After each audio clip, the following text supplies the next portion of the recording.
Welcome to Shredder Fanfic. Like, subscribe, and hype video. Join members to gain early access to new videos. The main character, after dying, wakes up inside of the Naruto anime. What is he gonna do with 5 different bodies which he all controls? How will the Naruto world react to him? Yet mastered the One-Tail's magnet release, they could use the One-Tail's ordinary abilities. Therefore, Yamori possessed the abilities of a One-Tailed Jinchuriki. What kind of ninjutsu is this? The Cloud Ninja was taken aback and could only retreat to avoid it. My Shu rushed forward, ready to kill the enemy, but saw the Cloud Ninja quickly forming hand seals. Lightning release, false darkness. The Cloud Ninja opened his mouth, lightning flashed, and a giant lightning spear appeared, instantly cracking the ground and sweeping across my Shu at an extremely fast speed. Helpless, my Shu could only retreat and dodge, losing the advantage of the initiative. However, he also formed hand seals and spat out a huge fireball to attack the Cloud Ninja. Fire release, great fireball technique.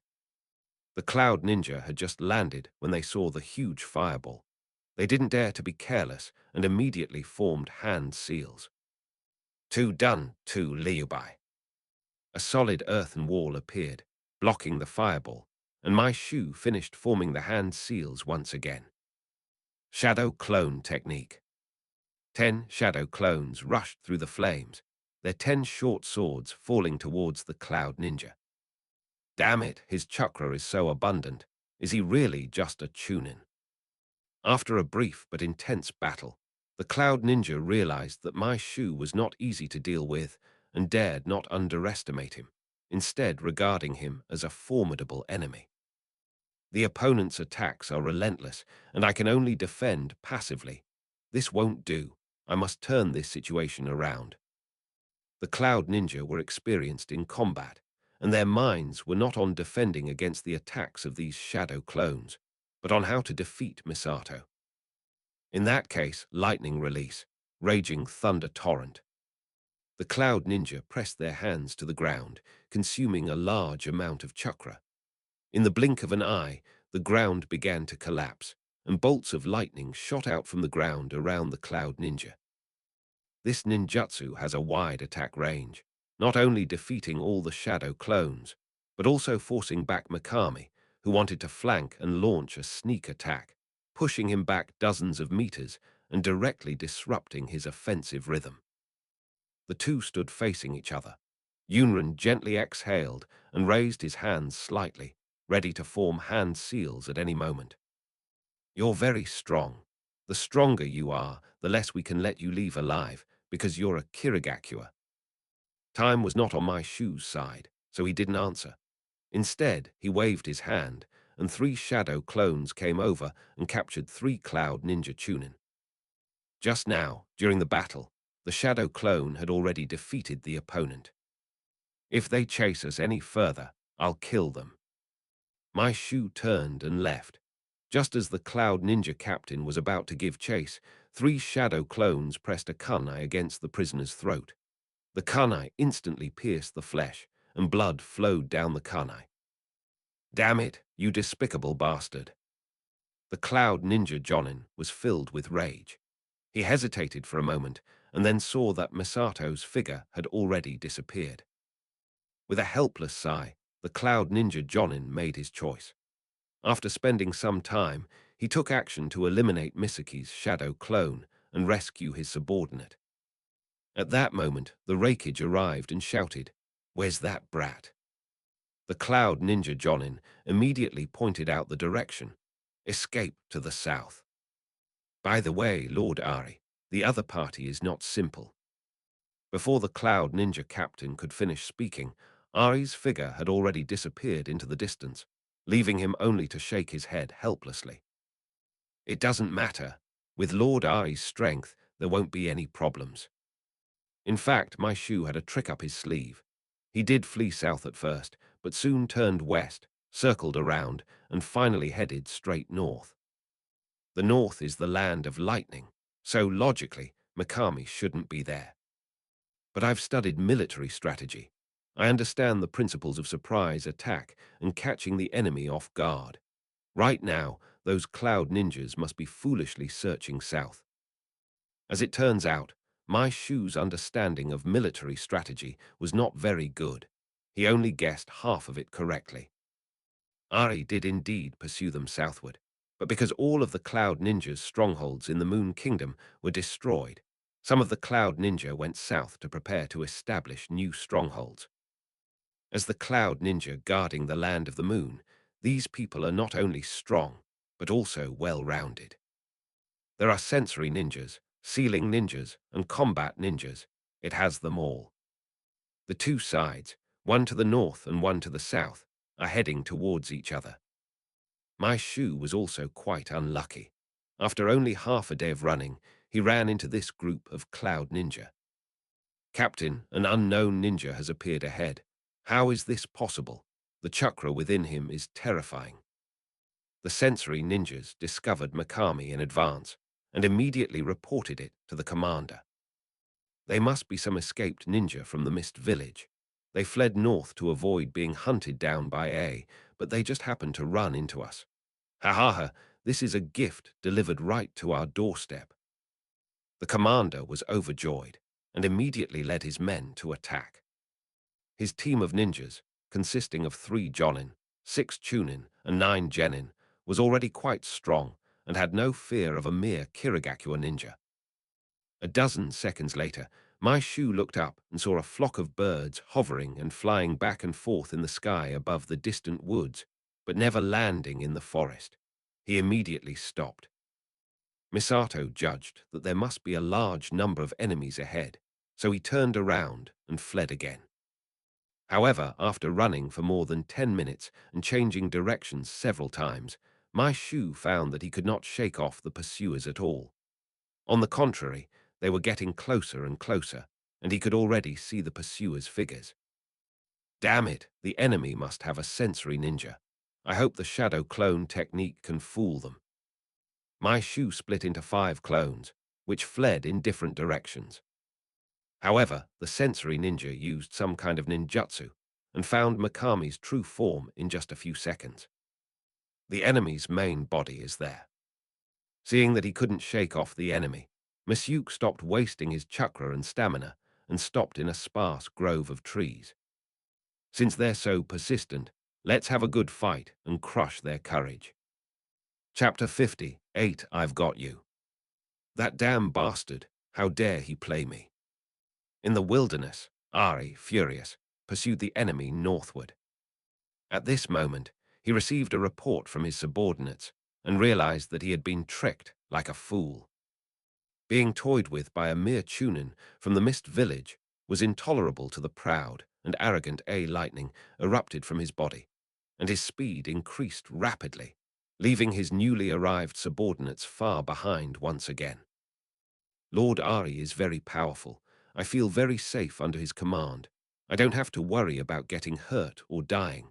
However, chasing after him is really tiring. Ari's subordinates are not like ninjas at all, but like athletes running a marathon, like simps chasing after a goddess they can't have. After each brief meeting, they are dumped by the goddess, which is full of sweet troubles. Stop complaining, let's run. What if Lord Ari goes somewhere else and we can't find him again? Misato is unaware that he has already provoked the wrath of the future Reikage, and is now fighting with all his might against 3 Cloud Ninja Jonin. Genin, step back. This is not a battle you can participate in. Chunin, concentrate on defense and be careful to pick off the enemy one by one. Use ranged attacks to support us. The 3 Jonin attacked while issuing orders. Lightning release, great lightning ball technique. Water release, water dragon bullet technique. The 2 Jonin worked together, and the water dragon bullet, imbued with the power of lightning, rushed towards Mikami.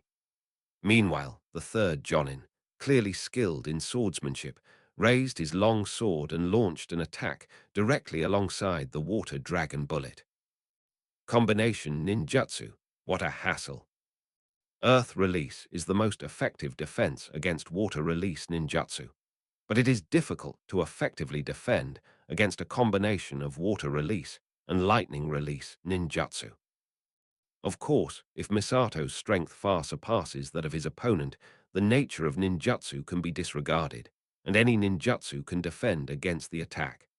However, Misato's strength is clearly insufficient. Therefore, my Shu frowned and could only retreat quickly. The water jet struck the ground, splashing water and lightning in all directions, creating a damp, stagnant environment with flashing arcs of electricity, forming a large area of damage. If Misato hadn't retreated decisively and far enough, he might have been struck by lightning, which would have paralyzed his body, making it difficult to defend against attacks from Cloud ninjas skilled in swordsmanship. 1 against 3 is a huge disadvantage. We must disperse them. Miss Ho retreated continuously, and seeing the 3 Cloud ninja Jonin pursuing him, he immediately formed hand seals. Hidden mist technique. The thick fog quickly gathered, soon obscuring the Cloud ninja's vision, forcing the 3 Cloud ninja to stop temporarily. The enemy is taking this opportunity to escape. The fog is too thick. We can't pursue them rashly. Don't worry, he can't escape. Wind release, great breakthrough. A Cloud ninja unleashed a powerful gust of wind, which quickly dispersed a large patch of mist. A perfect opportunity, shadow clone technique.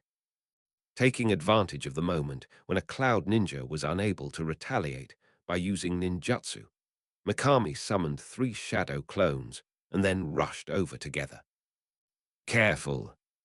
One of the Cloud ninja reacted the fastest, raising his sword to block a shadow clone and also alerting his companion. Another Cloud ninja also used a kunai to block the incoming short sword. Only the last Cloud ninja, having just completed hand seals while using wind release, was unable to draw a kunai from his weapon pouch to defend himself. He could only retreat a few steps to dodge under the pressure of the shadow clones. At that moment, Mikami's attack followed immediately. Fire release, great fireball technique. Damn it, we've fallen for their trap. The Cloud ninja had already realized that Mikami was trying to separate her from her companions, but Mikami's attack was too urgent, giving her no chance to use ninjutsu. She could only continue to retreat. With this retreat, the Cloud ninja completely disappeared into the mist, losing contact with his 2 companions. Yuka! 2 Cloud ninja anxiously called out to their companion, wanting to provide support, but were entangled by 3 shadow clones. After they dealt with the shadow clones, all that remained was the quietly flowing mist, and they had completely lost sight of their companions. Yuzia has disappeared. Don't worry, she's very strong, she'll be fine. Although their companions were separated, the 2 Cloud ninja were not too worried. After all, the range of the mist concealment technique is limited. Even if the 2 of them have to guard against sneak attacks, their search speed in the mist is slow, and they will find Yuxia in no time. Memori's performance was indeed beyond their expectations, but they felt it was impossible for him to defeat Yuka in a short time. At this moment, Yuzia warily observed the surrounding mist, worried about a possible attack at any time. She dared not use ninjutsu easily anymore, but instead held kunai in both hands and stood quietly in place. She firmly believed that she had the ability to defend against Mai Shu's attack, and that a counterattack was not impossible. Her only worry now is that Mai Shu will run away decisively, which would mean they would have to spend a lot of effort chasing after him, so she deliberately uses arrogant language to provoke him. You can't escape. The Moon Kingdom is already surrounded by our Cloud ninja. We also control all the docks on the coast. If you surrender obediently and tell us all the information, we guarantee we won't kill you. With a whoosh, a gust of wind blew behind him, and Yura turned around and threw a kunai, destroying one of Yamori's water clones. At that moment, dozens of shurikens shot out from the thick fog. Zia used his sword, Yonku, to deflect the shurikens and then heard a noise above his head. Looking up, he saw my shoe leap down, his short sword thrusting straight down. Yura took a step back, dodging the short sword, and the kunai pierced directly into Mikami's lower back. Mikami disappeared again. Another clone. At this moment, more than a dozen Misaki rushed out of the fog and launched a continuous attack. Is he getting angry out of embarrassment? Ha ha. Holding a kunai, Uzir held her own against the onslaught of my shoe's shadow clones, even managing to defeat several of them. Fire release, great fireball technique. Suddenly, a huge fireball appeared in the thick fog and rushed towards Uzir and her shadow clone. The shadow clone's attack speed suddenly increased, clearly trying to hold Uzir back. Damn it, I can't dodge it. Water release, great waterfall technique. Uzir was entangled by the shadow clones and had no way to dodge. She could only consume a lot of chakra and spit out a huge water ball, which directly destroyed all the shadow clones and then crashed into the fireball. Boom! After a loud crash, the flames dissipated, water splashed out, and a shallow pool formed on the ground. After consuming a large amount of chakra, Uzir was slightly out of breath. In the blink of an eye, the ground beneath his feet cracked, and his entire body was pulled underground, with only his head sticking out. The art of decapitation in one's heart. Misato jumped to the ground and severed Yuka's head with a single stroke. Puff! Dissipated by summer. My shoe's eyes widened in disbelief. Shadow clone technique. How is that possible? When did you form the hand seals? When the great waterfall technique obscures your vision, ha, water release, water prison technique. A proud female voice came from behind my shoe. Just as he turned around, the water on the ground condensed into a sphere, trapping my shoe inside. Zir made a mudra with his right hand and placed his left hand on the water prison, with some sweat on his forehead. The battle that just took place was brief, but intense and deadly. A moment's carelessness could have resulted in death, so Zir is now somewhat exhausted. However, her eyes were very bright. I've got you. Chapter 59, You Little Bastard. No, I've caught you. Upon hearing the enemy's voice, Uzir was incredulous. She was absolutely certain that the person in the water dungeon was the enemy's true form. So that's how it is, using the main body as bait. What a bold fellow. Zir instantly understood everything, but it was too late to dodge the attack from behind. Spiral pills. Mikami's shadow clone pressed the Rasengan against Yuka's back. Zir fell to the ground, but felt a sense of relief. In the darkness, she seemed to see a familiar face. All right, when we get to the underworld, we'll get married. My shoe lowered his head and glanced at the dead female Yunrin. As expected of a Jonin, if it weren't for the one-tailed Jinchuriki's enhancement, I would probably be the one who died. The remaining two Cloud Ninja should also be troublesome. We can't deal with them in a short time. Enemy pursuers could arrive at any moment. Let's retreat. With one Jonin dead, they probably won't dare to pursue rashly. After analyzing the current situation, my Shu used the shadow clone technique again, sending his shadow clones to their deaths to buy time, before turning and fleeing. This time, my Shu didn't bother with any feints or deceptions. He headed straight for the sea, hoping to seize a ship and sail out to sea. However, before he had run for half an hour, he heard a rumbling thunder behind him and turned around to look. OMG! Ari Zhui is here. I'm just a mere Chunin. Do you really need to send out such powerful pursuers? I'm not some stunning beauty. Shadow clone technique, split up and run. Knowing he had no chance against Ari, my Shu created 10 clones that fled in different directions, attempting to lure Ari away. Ari was furious. They chased him from north to south, from south to north, and then from west to east, during which a Jonin died. Damn! That's outrageous. Enraged, A's chakra surged, and every time he stepped on the ground, an explosion occurred, granting him the speed of lightning. In an instant, all of my shoe's shadow clones shattered. So fast. Knowing he couldn't escape, my shoe immediately turned to defend himself, but could only barely see a very fast phantom rushing towards him. He was shocked and was about to raise his short sword to block when he was knocked away. Once airborne, my shoe felt a sharp pain. His blood rushed to his head, and he spat out a mouthful of blood. His right hand could no longer grip the dagger, and it flew far away. With a thud, my shoe fell heavily to the ground. Under intense pain, my shoe tried to get up, but halfway up, his muscles began to convulse violently.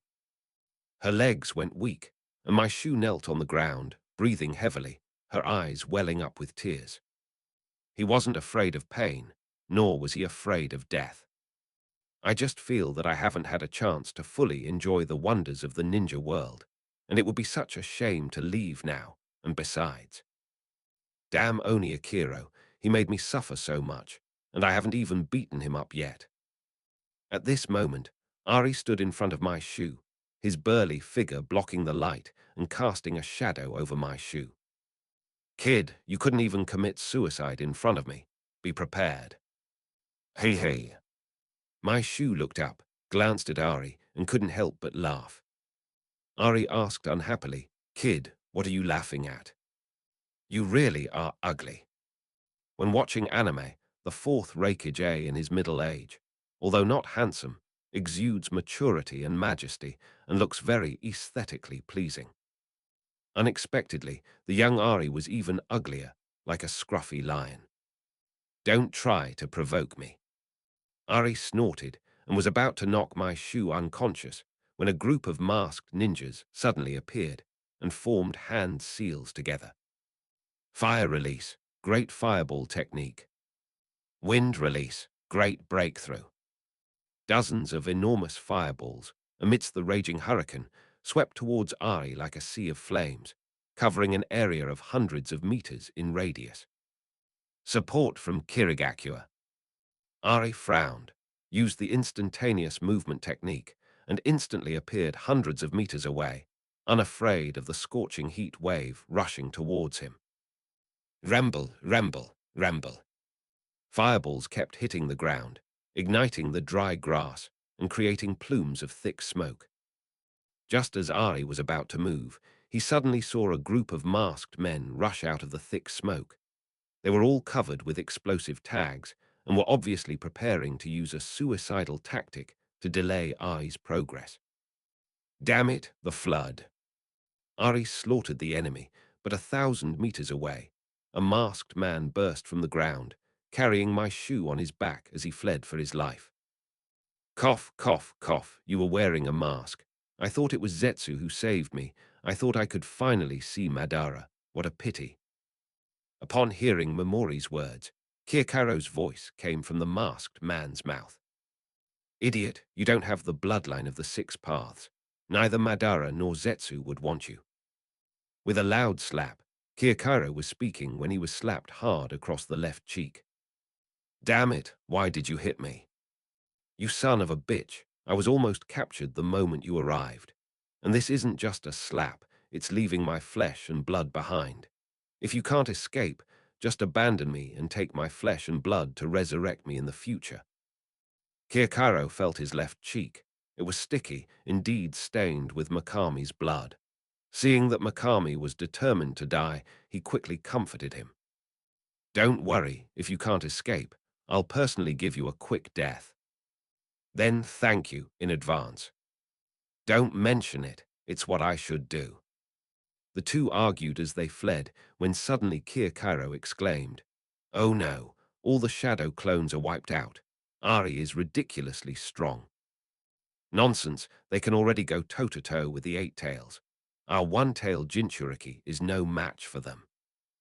Momori continued to spread defeatist rhetoric, but Kyokaro suddenly abandoned him. Damn it, if you have the energy to argue, then get down here and run with me. I almost forgot. You're a Jinchuriki. Your regenerative abilities are amazing. My Shuichi landed and continued running after Kirkiro. Nourished by the tailed beast's chakra, Misato's injuries have improved significantly and no longer affect his mobility.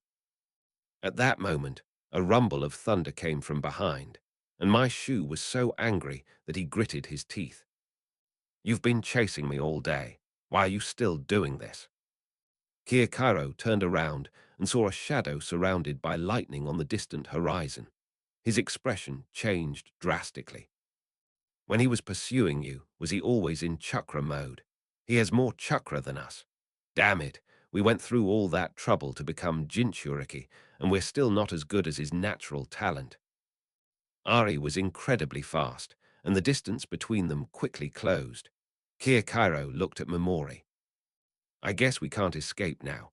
I'll take your flesh and blood with me. You can stall for time, and then I'll kill myself." My Shu looked up at the dock ahead and said, "Screw suicide. Use shadow clones to stall for time, then go to the dock and steal a ship." The two spared no chakra, creating a total of 200 shadow clones to slightly delay Ai's progress, and then took the opportunity to sneak onto the dock. On the dock, 3 Cloud Ninja Chunin were guarding the area. Upon seeing Mikami and Kirkiro, they immediately came to block them, firing a volley of shuriken. It's a race against death. Mikami and Onyakaro faced the shuriken without flinching or dodging, letting them pierce their bodies as they charge forward and instantly arrive in front of the Cloud Ninja. How could this be? The Cloud Ninja were taken aback by the enemy's ferocity and had no time to react. Spiral pills. Kirkiro knocked away the Cloud Ninja, blocking his way, and the remaining 2 Cloud Ninja were terrified and prepared to close their eyes and wait for death. 2 whooshes of wind were heard beside them, but Mikami and Kirkiro ignored them and rushed past them, leaping over the dock and landing on the ship. Finally on board, let's set sail. Chapter 60, Gold Exchange and Kakuzu. Damn! Ari rushed to the shore, watching the ships gradually disappear into the horizon, and clenched his fists tightly. This matter cannot be left unresolved. The Mist Ninja dared to provoke us. We must retaliate. On the boat, Kirkiro turned his head and realized that the coastline was no longer visible. He then took off his mask and let out a long sigh. Being chased by a monster felt incredibly oppressive. "Momori, are you going straight back to Kirigakura?" My Shu pondered for a moment, then shook his head. The battle with the Cloud Ninja revealed too many of our trump cards, making it impossible to explain our origins. We won't have a good outcome when we go back. Kirkiro suddenly realized. That's right. Although the Cloud Ninja and the Mist Ninja have a very bad relationship now, and it's impossible for them to take the initiative to inform the Mist Ninja village about the battle situation, the Mist Ninja village lost one of the 7 ninja swordsmen of the Mist, and even lost their long sword, sewing needle. They will definitely investigate and find out sooner or later that there is a problem with your strength. Looking at the vast sea, Misato said calmly, "Actually, leaving isn't so bad. I'm not a direct descendant of the Mizukage in Kirigakura, and I don't have any family support, so it's hard for me to get ahead. It's better to stay in the ninja world and secretly help others." Kyosuke could follow Minato Namikaze, and Sensuke was a Jinchuriki.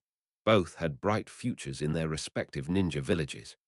As for Misaki, he was in Kirigakura and could at most slowly rise to the rank of Jonin, but it would be difficult for him to gain power. Kirkiro sighed. "What a pity. I was hoping that the 3 of you could become Hokage, Kazekage, and Mizukage. It's only been a few years, and you've already failed a third of the way and lost your Mizukage positions. It's heartbreaking to think about."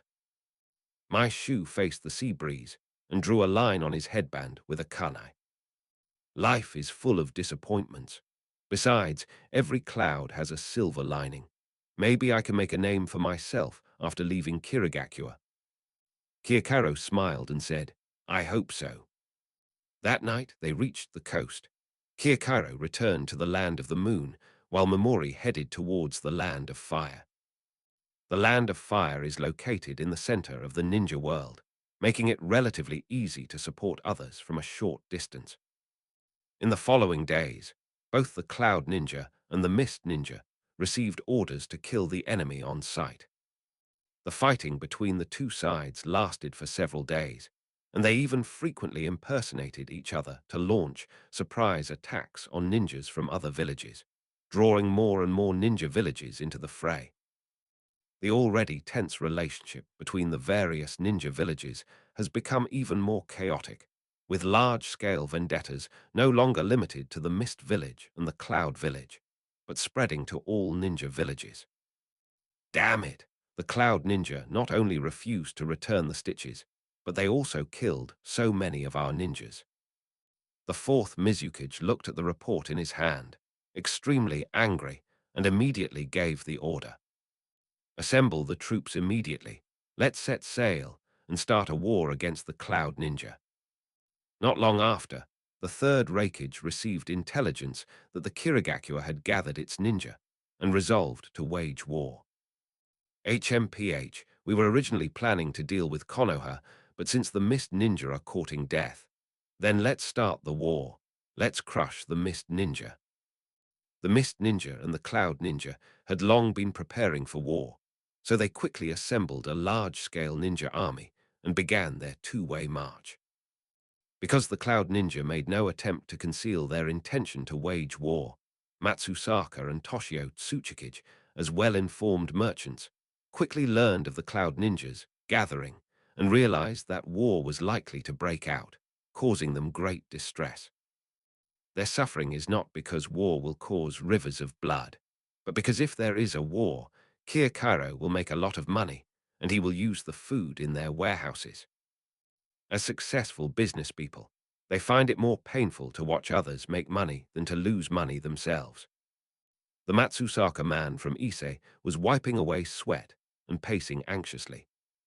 What should we do? Kiyokaro will be coming to take away our grain soon. The price of grain has increased tenfold, and it will be even higher if war breaks out. Toshio Tsuchiko fanned himself fiercely, gritting his teeth as he said, "Then tear up the contract. Anyway, the grain is in our hands. If we don't give it to him, there's nothing he can do. At worst, we'll just return the money to him." The Matsusaka man from Ise stamped his foot and shouted a reminder. "Don't forget, according to the contract, breaching the contract means paying 100-fold penalty." When Toshio Doko heard this, he was stunned for a moment, and then he started cursing. That damned bastard. He must have inside information and knew this day would come, so he deliberately tricked us. The Matsusaka man from Ise shouted, "Stop with the nonsense. Say something useful. We absolutely can't let this opportunity to make money slip by." Toshio Tsuchikatsu remained silent for a moment, then snapped the fan in two, his eyes flashing with a fierce light. "Let's go all the way and send out ninjas to kill that brat." The Matsusaka people of Ise immediately expressed their support and suggested, "I heard that Oniakaro has connections with the ministers of the Land of Lightning. We can't hire cloud ninjas. It would be better to hire wandering ninjas instead. Let's set off immediately and contact the gold exchange." At night, on the border of Konoha, Mikami entered the gold exchange to take on some missions to earn money.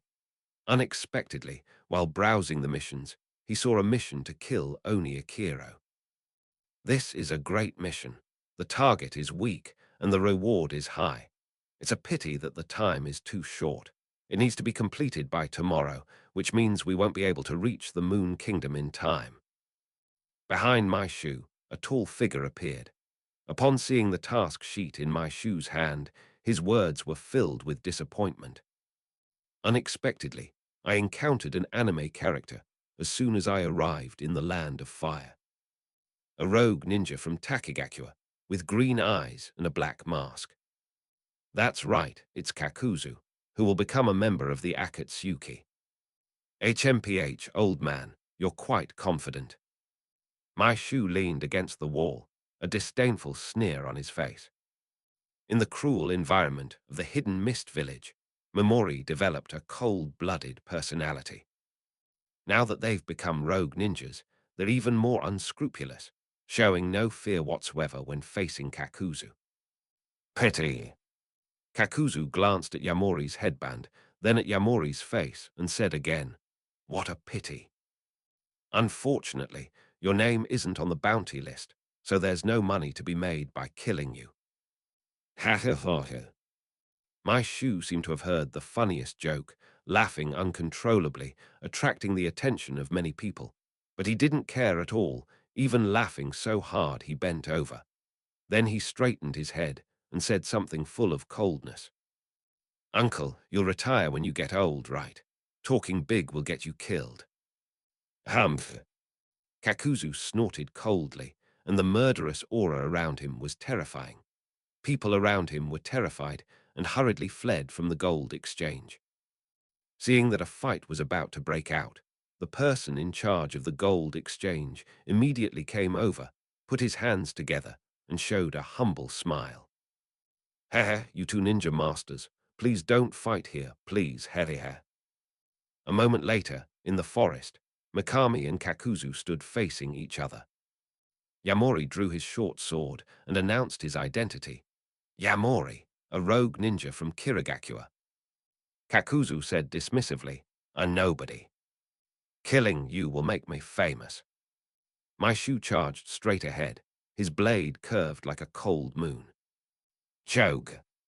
Kakuzu held a kunai in his right hand to block the short sword while extending his left hand.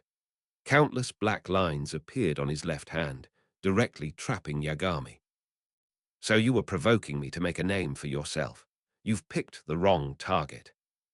The black lines, like venomous snakes, pierced into my shoe's body, injuring him and causing him to turn into a cloud of smoke. Shadow clones. Shadow clones divide chakra equally, and you actually dare to use them in battle. How foolish. Chapter 61. I got shown off. For ordinary ninjas, each time they use shadow clones, their chakra is evenly distributed, greatly weakening their main body in combat. Therefore, shadow clones are useless in battle and are mostly used for reconnaissance. There's only one kind of fool, the dead, fire release, great fireball technique. Yamori appeared behind Kakuzu and spat out a fireball. Without turning around, a lot of black lines suddenly shot out from behind him, with a mask with green stripes at the very front of the black lines. The black lines fell to the ground, forming a masked monster that spewed powerful bubbles from its mouth, striking the fireball. Water release, water curtain. Is this the Earth Grudge demon? It's even more ferocious than in the anime. Shadow clone technique. After my shoe formed the hand seals, dozens of shadow clones appeared on the grass, tree branches, and rocks, speaking in unison. "Uncle, your death omen is already upon you." The shadow clones drew their swords one after another, and the sound of sharp blades being drawn filled the air.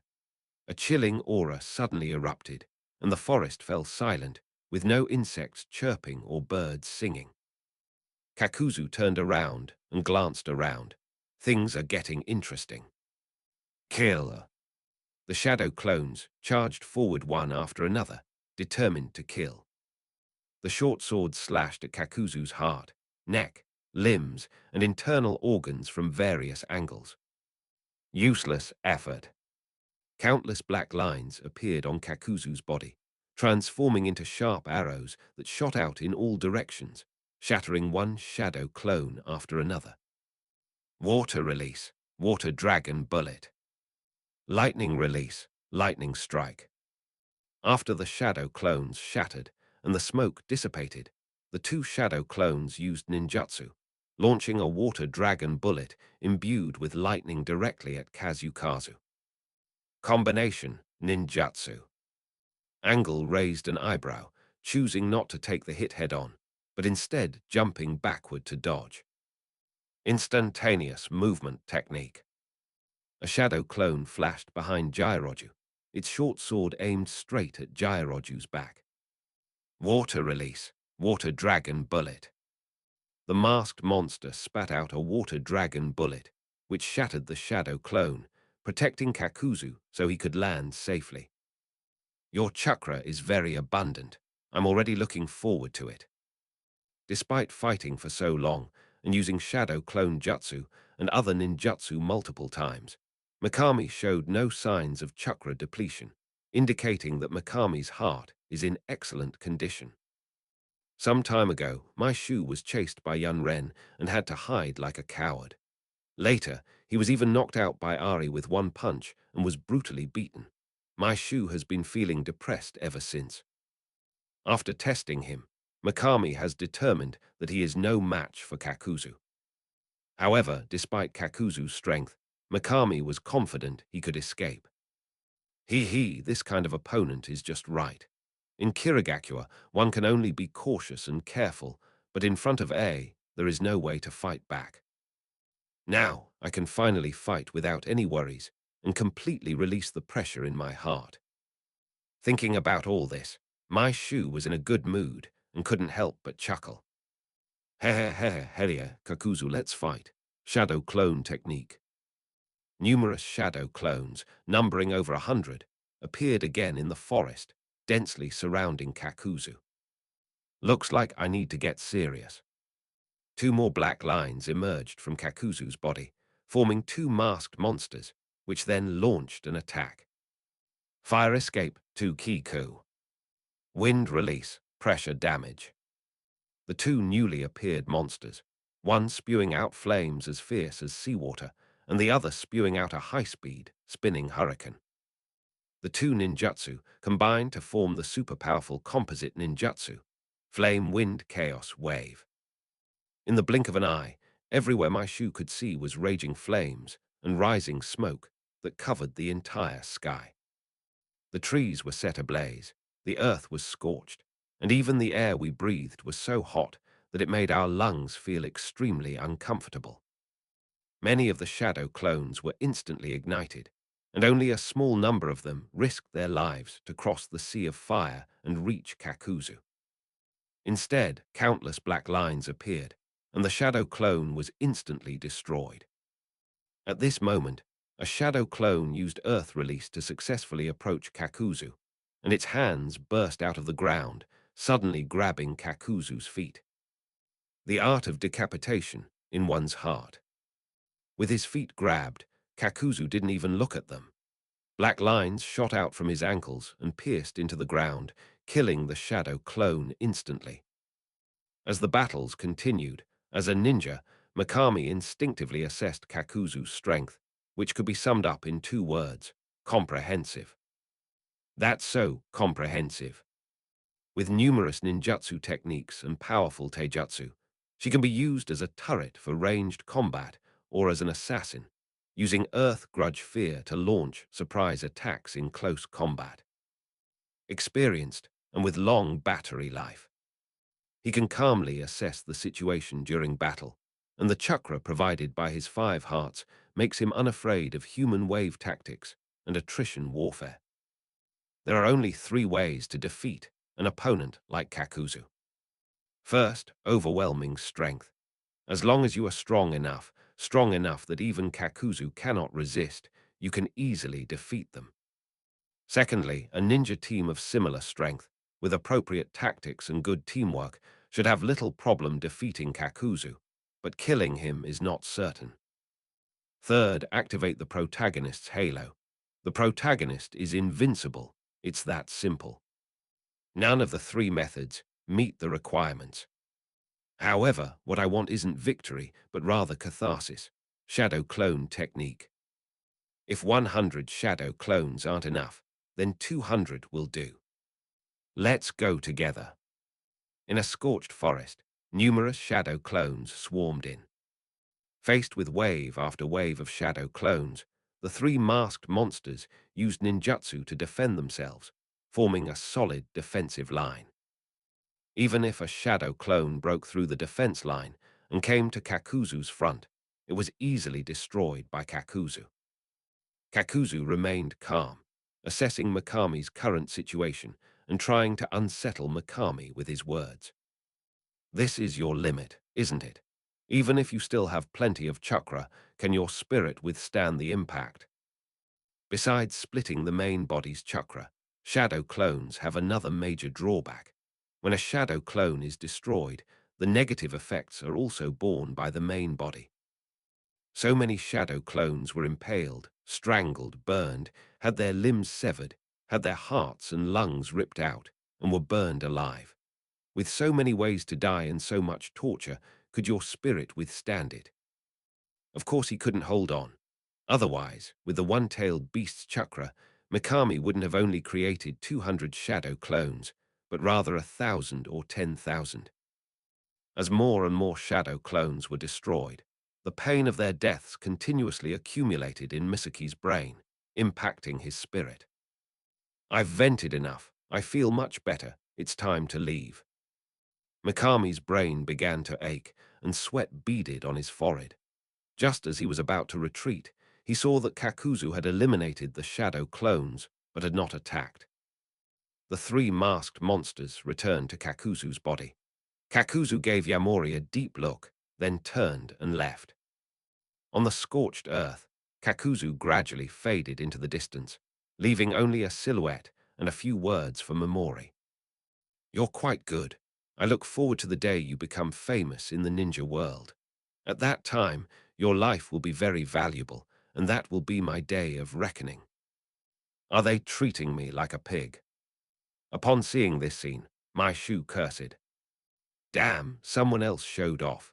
If it was that kind of showing off, I should have been the one doing it. Chapter 62. Everyone I met was a good person. In the morning sunlight, Kiyokaro stretched his back, yawned, and flicked the sleep from the corner of his eye. Tilda, I didn't expect that Mikami would encounter Kakuzu, a famous rogue ninja, after only a few days as a rogue ninja. It seems that his future life will be very interesting. Those two old bastards, Matsusaka and Toshio Doko, actually issued an assassination mission against me for a mere 10 times the profit. Where is the genuine affection between people? It's truly saddening, heh. Only Akiro's face remained all smiles, devoid of any sadness. Instead, he seemed to be gloating, contemplating how to stab his opponent in the back. Spiritual, financial, and physical, a triple rip-off. Outside the house, under the direction of Mikuri Tomokazu, the workers had prepared dozens of horse-drawn carriages. Seeing Kiyokaro come out, they urged the horses on, and the carriages started moving one by one. Set off. Young master, are we really not going to hire ninjas? The situation has been very turbulent lately, and grain prices have skyrocketed. I'm afraid this grain transport won't go smoothly. As usual, Mikuri Tomokazu was worried, but Kiyokaro didn't care at all. He saw the meat buns in the food box and wiped the drool from the corner of his mouth. Don't worry, I believe in my personal charm, and I'm sure everyone I meet will be a good person. Tomokazu Mikuri could only say, I hope so. The morning air was fresh, so Kiyokaro didn't get into the carriage. Instead, he sat cross-legged on the carriage floor, eating hot meat buns and waiting for the rogue ninja to attack. Oh dear, you've already finished breakfast and still haven't shown up. So lazy. Don't you care about meeting your KPIs? You're a disgrace to the traitorous ninja. Leaving behind a shadow clone as bait, Kiyokaro returned to the carriage and continued practicing hand seals. After driving for an hour, the convoy came to a river ahead, with a stone bridge over it. Is this the goal? He's just a little kid after all, completely oblivious to his impending death. Beneath the water's surface, a ninja lay in wait, observing the surroundings, and spotted the shadow clone sitting in the carriage. The carriage slowly made its way onto the stone bridge. Just as the ninja was about to attack, he suddenly felt a pain in the back of his head and lost consciousness. The caravan slowly crossed the stone bridge, and only then did a corpse emerge from the river. Only Akiro's shadow clone surfaced, looking in the direction of the carriage. The main body just moves its mouth, while the clones run themselves ragged, and they exploit us clones. After complaining about Kiyokaro, the shadow clone released the ninjutsu and disappeared. Having obtained the memories of the shadow clone, Kiyokaro held up one finger. First kill. After walking for a while, a grove of trees appeared ahead of the convoy, where a dozen or so rogue ninjas dressed in various styles stood on the branches. Target spotted, prepare. Ah. A rogue ninja was killed, and the surrounding rogue ninjas became tense and shouted in all directions. Damn it, who attacked us? Show yourself. A sound began to echo from all directions in the woods. Let me out, okay. Dozens of Kiyakaros, shadow clones, emerged from all directions, surrounding the rogue ninja. By the time the convoy entered the forest road, the battle was over. On the road, Mikuri Tomokazu found a kunai and immediately became alert, showing it to Kiyokaro. Young master, there seem to be ninjas here. Shall we take a detour? Kiyokaro took the kunai and said with a smile, it was probably dropped by a ninja. Let's keep it for him for now. Seeing his young master so carefree, Mikuri Tomokazu felt both headache and helplessness. After a while, Mikuri Tomokazu found another long sword, and once again found Oni Akiro. Young master, there must be a ninja battle here. Look, there's blood on this sword. We can't go any further. In 2 seconds, Kiyokaro had made up a lie. This is a ninja barbecuing. He was killing a chicken with a knife, but he was so full that he forgot about the knife. Do you even believe what you're saying? Despite repeated attempts by Tomokazu Mikuri to persuade him, Kiyokaro refused to listen. Mikuri even felt that the Kurosaka family was now at risk of dying out.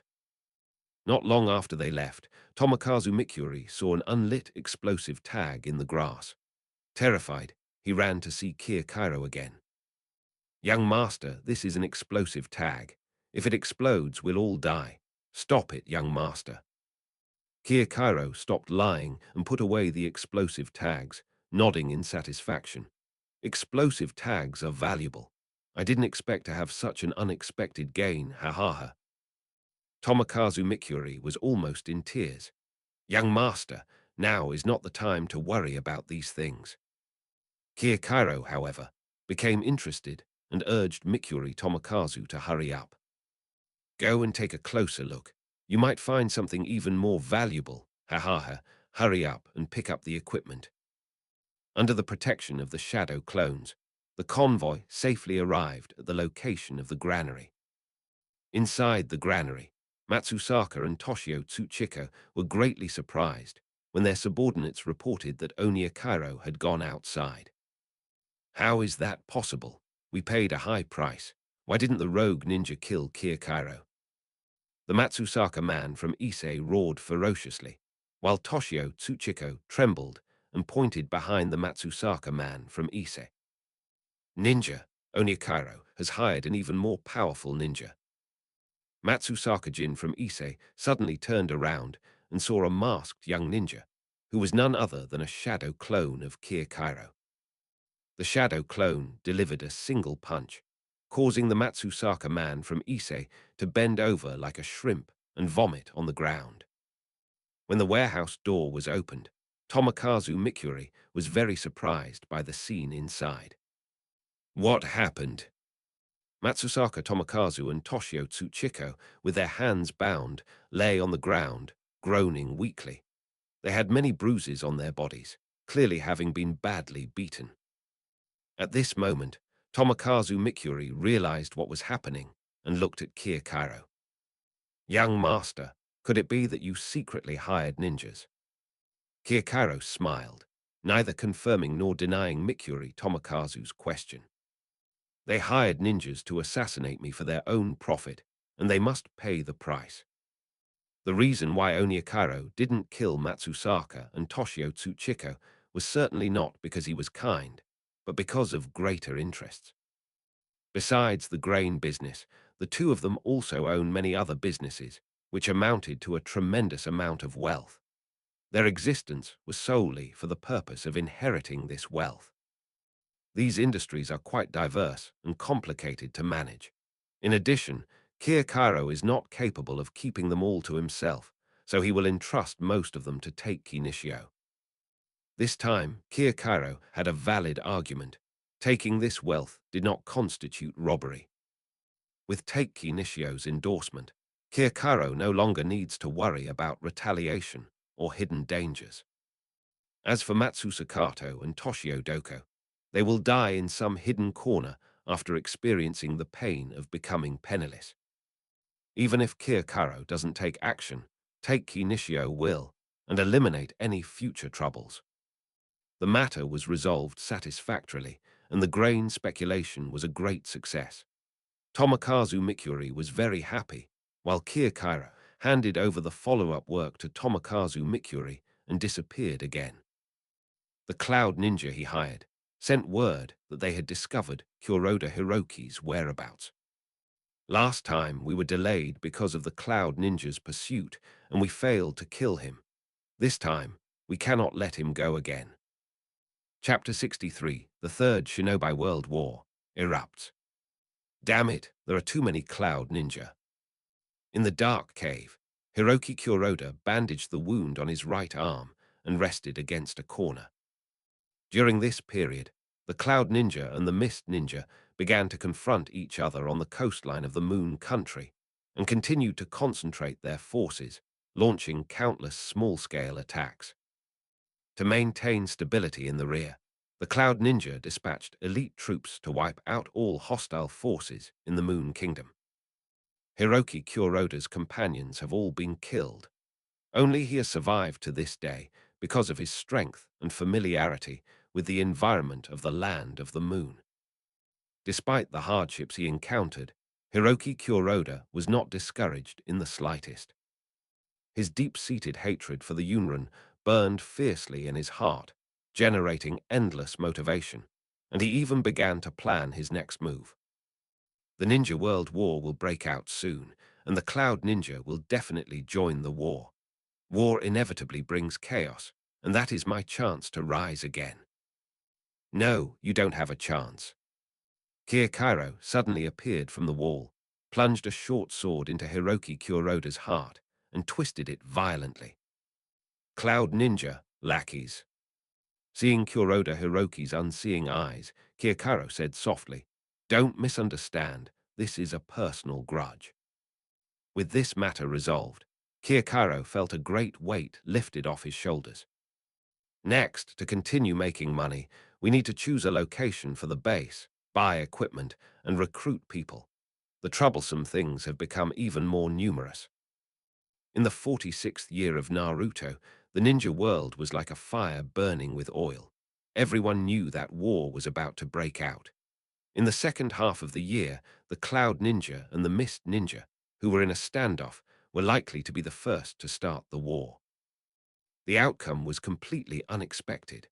After being ravaged by the one-tailed beast, the Sand Village, which had been quietly recovering for a long time, suddenly launched a surprise attack on the Land of Fire, thus beginning the Third Shinobi World War. On the border between the Land of Wind and the Land of River, 1,000 Sand Ninja gathered and quietly awaited orders, with Pakura and Sensuke standing at the forefront. They were the vanguard, commanded by Pakura, with Sensuke, the one-tailed Jinchuriki, leading the charge. After several months of observation, the Kazekage has confirmed that Sensuke is indeed a perfect Jinchuriki, capable not only of suppressing the one-tailed beast, but also of fully utilizing its power. Therefore, the third Kazekage, now brimming with confidence, immediately persuaded the daimyo of the Land of Wind to launch a war against the Land of Fire. Master and disciple stood side by side, a gentle breeze ruffling Yakura's hair, while Yakura gazed quietly into the distance at the fertile lands of the river country. The Land of Rivers is currently under the control of Konoha and is the front line to contain us. If we want to launch a surprise attack on the Land of Fire, we must crush the Konoha ninja army in the Land of Rivers as quickly as possible, without giving Konoha a chance to react. Nonsense. According to Kyosuke's observation, Konoha had already made preparations, drastically reducing missions, concentrating ninjas on standby, and even recalling Jiraiya. Chisuke thought to himself, but his face was serious as he made a promise to Yakura. Teacher, don't worry, I can now transform into a tailed beast. I can definitely overcome all obstacles and pave the way for you. War, filled with death and sorrow, is also a stage for heroes to rise to fame. Both Yakura and Sensuke have lofty ambitions to make their names resound throughout the ninja world. Set off. Upon receiving the order, Chisuke rushed forward, becoming the target of everyone's attention. Oh no, it's a sand ninja. Defend. So many sand ninja, they're planning a war. We must get that message back. The Konoha ninja of the Land of Rivers numbered only 100, and they were quickly overwhelmed by the sand ninja. Even the hawks sent to deliver messages were hunted down by the sand ninja, and no message was delivered. Don't stop, keep going. After the battle, Sensuke did not rest at all and continued his all-out assault, rushing straight to the Land of Fire. The second obstacle was the Konoha Border Patrol Force, numbering about 200, including several skilled jonin, whose overall strength far surpassed that of the river country's forces. Despite being outnumbered, the Konoha guards fought valiantly and managed to temporarily hold off the sand ninjas' advance. HMPH, a futile struggle. Sensuke was very dissatisfied to see the Konoha ninjas relentlessly fighting, while the sand ninjas suffered increasing casualties. This is his first appearance on the battlefield, and he must deliver a perfect performance. Shukaku, come out and cause a ruckus. Countless grains of sand quickly coalesced on Chisuke's body, forming a gigantic monster. It has a round, plump body, yellow skin, purple markings, and a thick tail. Shukaku, the one-tailed beast, reappeared in the ninja world, in the center of the battlefield. Ha ha ha, I've come out. Ha ha ha, kill you all. Having just appeared, sensing the powerful body, the one-tailed beast laughed excitedly, displaying extreme arrogance. The sand on Shukaku's head began to wriggle, creating a gap from which Chisuke's upper body grew out, while his lower body merged with Shukaku's. Seeing Shukaku's excessive excitement, Sensuke reminded him, "Hey, your enemies are Konoha ninjas.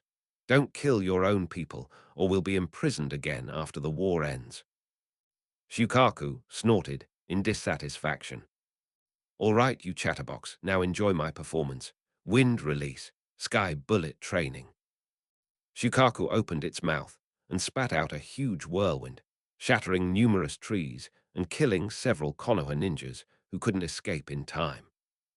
Seeing this, the morale of the sand ninja soared. "Excellent, this is our ultimate weapon, Shukaku. They're incredibly strong. Every single attack they make has the power of an A-rank ninjutsu. We're sure to win this time. I've heard that Chisuke is the most perfect Jinchuriki, and now it seems that's true." With Shukaku as the main force to crush the enemy head-on, the sand ninjas' battle was very easy. Under Pakura's command, the sand ninja rapidly expanded their battle lines from both flanks, encircling and killing the scattered Konoha ninja. How can we possibly defend against this monster? A Konoha ninja stared blankly at the mountain-like Shukaku, tears streaming down his face. He had lost all will to fight and was killed by Shukaku with a single slap. Moments later, under Shukaku's rampage, the surroundings were riddled with holes, and flames and corpses were everywhere. "Damn it, we can't hold them off anymore. We need to retreat. We must get this message back. We need reinforcements. I'll cover your retreat. You all run." The Konoha ninja suffered heavy losses. Their morale completely collapsed, and they scattered and fled, allowing the sand ninja to launch a surprise attack. "Ignore these fleeing soldiers. Keep following me, forward, forward, and forward again." Having broken through the obstacles, amidst Shukaku's complaints, Sensuke exited tailed beast mode, leaving behind the wounded and led the fully equipped Sand Ninja on a continued assault towards Konoha. This is the responsibility of a striker, to break through all obstacles and advance without retreat. Meanwhile, in Konoha, Kyosuke was having a gathering at a restaurant. Today, Obito Uchiha, Rin Nohara, and others graduated from the Ninja Academy, and they are celebrating. Looking at the lively scene, Kyosuke was filled with emotion. Barring any unforeseen circumstances, the Sand Ninja had already invaded the Land of Fire, and the war had begun. In this war, many students' lives will be completely changed, especially yours, Uchiha Obito. Will you become a boss like in the anime? I'm really curious. Chapter 64, Konoha Ninjas Strike. A dark cave with thick trees. A thin body, an aged face, and dry white hair. The elderly Madara Uchiha sat quietly, resting with his eyes closed. At this moment, Ju appeared on the wall. Good news. According to information from the White Zetsu clone, the Sand Village has launched a surprise attack on the Land of Fire, and the Shinobi World War has begun. Heh, war, it's just child's play. But it's fine, I'm getting weaker and weaker. It's time to move on to the next step of the plan. I need to find a good tool to complete my plan. Zetsu said, since the war has begun, it will expand indefinitely. In order to deal with the war, Konoha will inevitably send the Uchiha clan to the battlefield. At that time, we can select suitable candidates. Madara opened his eyes, revealing his scarlet Sharingan, and a slight smile appeared on his lips. I know the Uchiha clan's character best. They are deeply emotional and obsessive. As long as you destroy the people you love and create enough stimulation, you can easily manipulate them. Jukesen said, it's really ironic to hear such words from your mouth. As the tool chosen by Madara in the anime, Obito is currently at a barbecue restaurant, standing with his hands on his hips, boasting loudly. Ha ha ha, I'm a genius of the Uchiha clan. Look, I've become a ninja now. Kyosuke glanced at him, then picked up a piece of meat and put it in his mouth. Really fragrant. Kakashi watched as Kyosuke effortlessly and naturally snatched his share of meat and silently reached for Obito's meat with his chopsticks. Lin had a separate serving of strawberries, her favorite food, which he ate slowly and happily. Obito talked for a long time, but when no one responded, he became very angry. Hey, this meal is on me. Do you know how long I've saved up for this?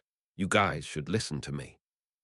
Kyosuke felt full, so he leaned back in his chair, picked his teeth, and teased Obito. Hey, isn't this genin, Obito? You know how to invite your senior to dinner, you have good taste. Kakashi is Chunin, let's take care of him from now on. Kakashi noticed that the meat was gone and put down his chopsticks. You're such a drag. I don't know who's so unlucky to be your teammate. You better not drag them down. Obito clenched his fists, extremely dissatisfied, his face turning red with anger. Don't look down on me. I'm a genius of the Uchiha clan, and I'm going to become the first Hokage of the Uchiha clan. You will all have to become my subordinates. Tusk. Kyosuke extended his right hand and shook his finger in front of Obito. I'm sorry, Obito. Although I often eat your grilled meat, I will not give you the future Hokage position. Two idiots. Seeing Kyosuke and Obito daydreaming, Kakashi made an objective assessment. At that moment, Rin smiled gently, her silvery laughter interrupting Obito, who was about to speak in rebuttal. We're all ninjas now, and we're really happy. We hope your wishes come true, and then we'll celebrate together. Obito scoffed. There can only be one Hokage. It's impossible for both Kyosuke and me to have our wishes fulfilled. Kyosuke said nonchalantly, it's you who can't fulfill your wish, not me. If you're not convinced, let's have a duel. The wager is still a barbecue. Obito challenged Kyosuke several times, but he always got beaten up, and the gap between them kept widening, leaving him with no hope of victory. Hearing Kyosuke's provocation, Obito was furious, but he could only stammer and couldn't respond, his face turning bright red. Lin couldn't help but glance at Kyosuke, and seeing his well-proportioned and healthy physique, she couldn't help but feel envious. Kyosuke, you're amazing. You love eating meat so much, but you're not fat at all. Upon hearing this, the three boys rolled their eyes in unison. Girls' thought processes are indeed unique. Just then, a commotion broke out outside. The group, having just finished eating their meat, curiously went out of the barbecue restaurant to see what was going on. Several eagles soared back and forth above Konoha village, emitting sharp cries. The numerous Konoha ninjas suddenly looked up.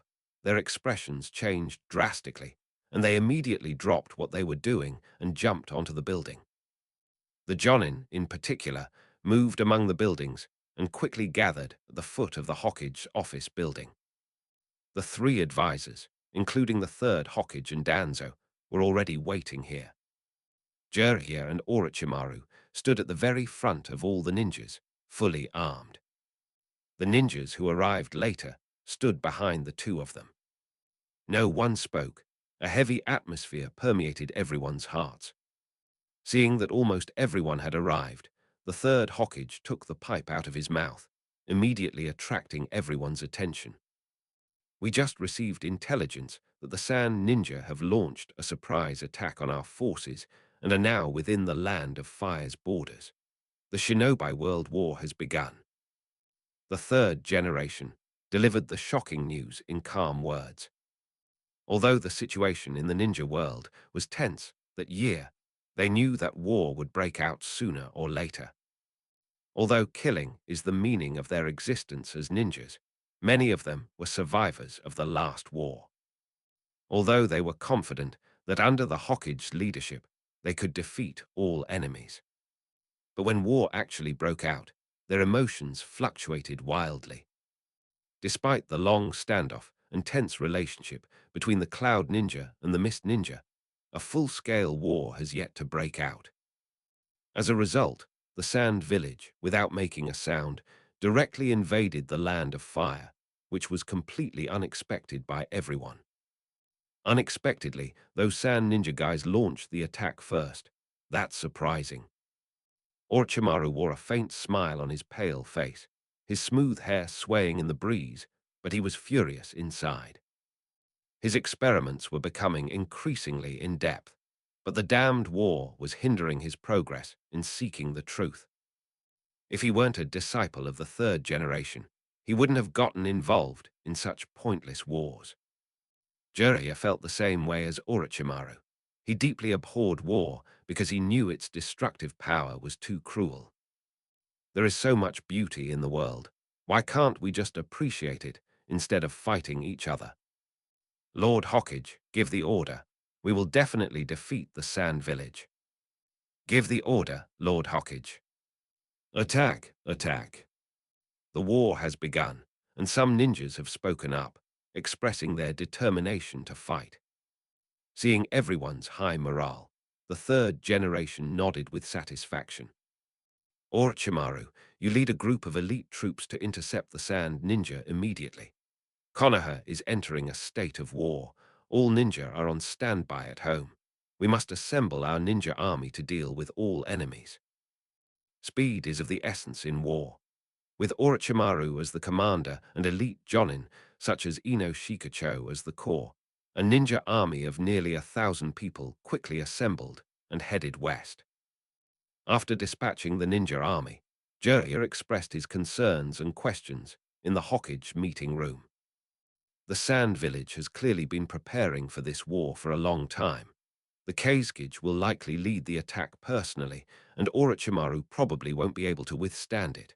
Why not let me go with them? The third Hokage took a deep drag on his cigarette, his brow furrowed, and did not answer Jiraiya, but Danzo offered an explanation. The current situation in the ninja world is tense and mysterious. We don't know what Kirigakure, Kumigakure, and Iwagakure might do. We must leave enough fighting force behind to deal with any unexpected situations. The third generation exhaled a puff of smoke, his expression obscured by the haze. Hopefully, the Sand Village hasn't joined forces with other ninja villages. Being besieged by other ninja villages is everyone's biggest fear, but it is also a very likely thing to happen. Because the Land of Fire occupies the best land and possesses the most wealth. Other countries are already drooling with envy. Chapter 65. Reactions from all parties. The Sand Ninja invade the Land of Fire, and the Konoha Ninja launch a counterattack. News of the outbreak of war spread throughout the ninja world at breakneck speed. In Maple Leaf Canyon, inside a spacious cave, numerous sealing spells are painted on the walls. Uka Shin told Nagato all the knowledge about the sealing techniques of Konoha and Sunagakure. Nagato combined the abilities of the Rinnegan to create some sealing techniques. The cave is now sealed by Nagato using the power of his Rinnegan, preventing any spying from entering. The Akatsuki would come here to discuss confidential matters. The Ninja World War has broken out, and we should be prepared to deal with it. Yahiko stood at the head of the stone round table and spoke in a heavy voice about the information he had just received.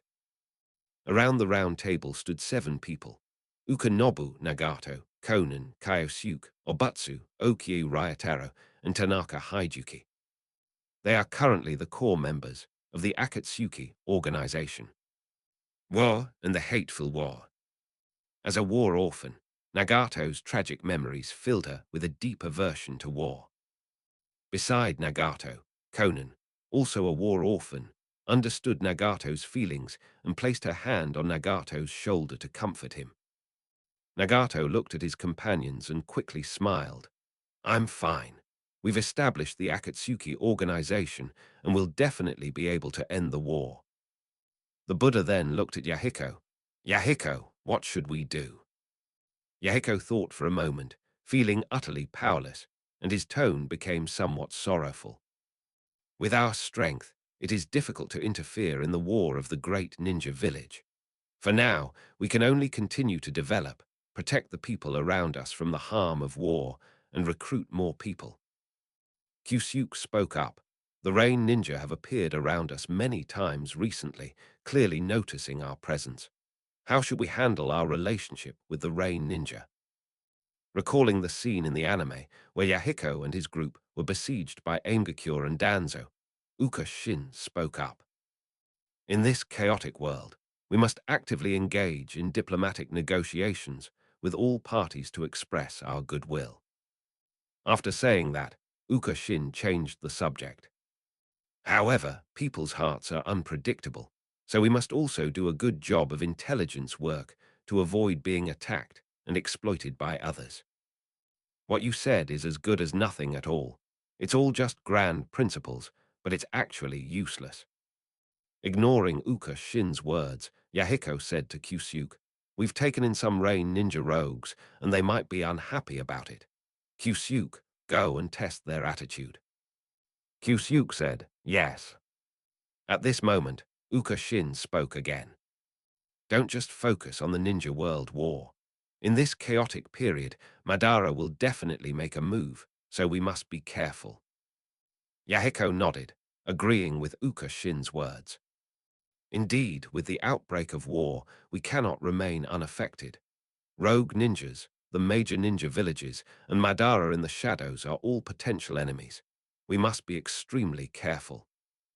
Nagato's gaze was resolute as he assured everyone, "I will master the power of the Rinnegan as soon as possible to help you all."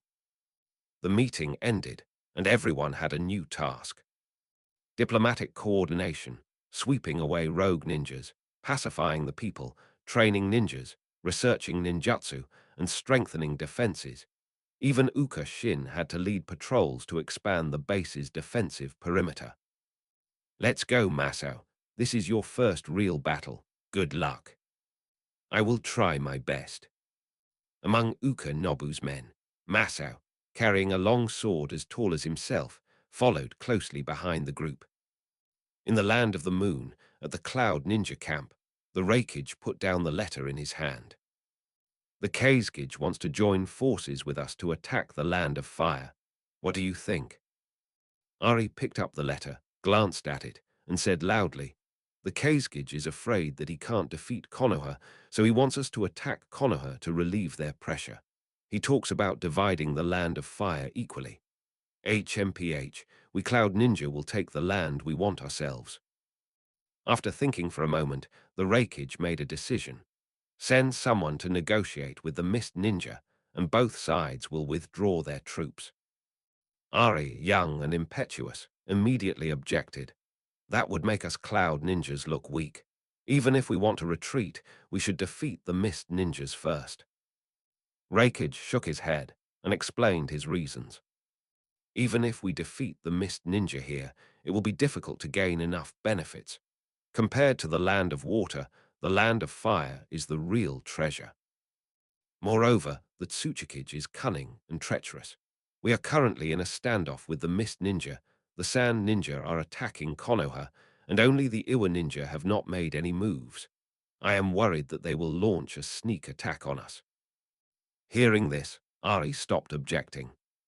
The third Tsuchikage, who possesses dust release, is indeed a terrifying opponent. The Iwa Ninja are also very strong, so we must be wary of them. That very night, the Mizukage, Yagura, received a letter from the Reikage. Oh, Reikage, that muscle man, actually took the initiative to suggest that both sides retreat at the same time. That's quite rare. HMPH, if you want us to withdraw our troops, you'd better give us back the needles first. The water chestnut demon of Suijsu Mountain was unwilling to withdraw his troops unconditionally and wanted the Cloud Ninja to make concessions. Suijsu Habuki was very dissatisfied with Kashimaru Kurehara because Kashimaru had disgraced the 7 ninja swordsmen of the mist and deserved to die. However, as one of the 7 ninja swordsmen of the mist, Suijsu Hazuki has a responsibility to retrieve the sewing needle. That's right, we must get the needles back, or else we'll go to war. A white-haired youth took off the water bottle from his waist, drank water in big gulps, and then firmly supported Suijsu Habatsu. Standing next to Yagura was a middle-aged man with blue hair and an eye patch over his right eye. He was Ao, the Mizukage's right-hand man. Seeing that Suijsu Hazuki and Hazuki Mengetsu were so presumptuous in front of the Mizukage, Ao immediately shouted at them. Sashizan Falguki and Hazuki Mengetsu, you must not be disrespectful to the Mizukage. No matter what the Mizukage decides, we, as his subordinates, must carry out his orders. Yagura was overjoyed to hear Ao's words and jumped onto the table. "Ha, not bad, not bad. Ching is right. You all have to listen to me and learn from Ching." Upon seeing Yagura's expression, Ao immediately frowned. "Lord Mizukage, let's get down to business first. How should we reply to the Cloud Ninja?" With his arms crossed and a smile on his face, Yagura uttered the most arrogant words. "Tell Reikage to return the stitches immediately, or I'll kill him." At this moment, the third Tsuchikage, Onoki, also faced a choice. 2 letters lay before him. A letter from the Sand Village Ninja invited the Rock Village Ninja to join them in attacking Konoha. A letter from the Mist Ninja, hoping the Iwa Ninja would attack the Kumo Ninja. Both letters promised substantial benefits, but Onoki, having experienced decades of turmoil in the ninja world, naturally wouldn't believe such promises. Should we attack Konoha, Kumagakure, or Sunagakure, or continue to wait for the right opportunity? What should we choose? Indeed, in Onoki's eyes, apart from Kirigakure, which is far away overseas, all other ninja villages are potential enemies, and he will attack them without mercy as long as the opportunity is right. Huang too suggested, right now, the war between Sunagakure and Konoha has just begun, while the war between Kumagakure and Kirigakure has not yet broken out into a full-scale war. We might as well wait and observe the situation first. The situation is unpredictable. Waiting may cause you to miss opportunities, but it will also reduce the risk of making the wrong choice. Onoki nodded. All right, let's wait and see. Having made his decision, Onoki remembered something else and said angrily, also, bring Old Purple back immediately, even if you have to tie him up. Chapter 66, Ino Shikacho Attack. Lord Orochimaru, the enemy is only a kilometer away and is rapidly approaching. A Hyuga clan ninja approached Orochimaru to report the latest information. Orochimaru stopped, took out a map, and glanced at it, discovering that they were in a plain called Kizukihara.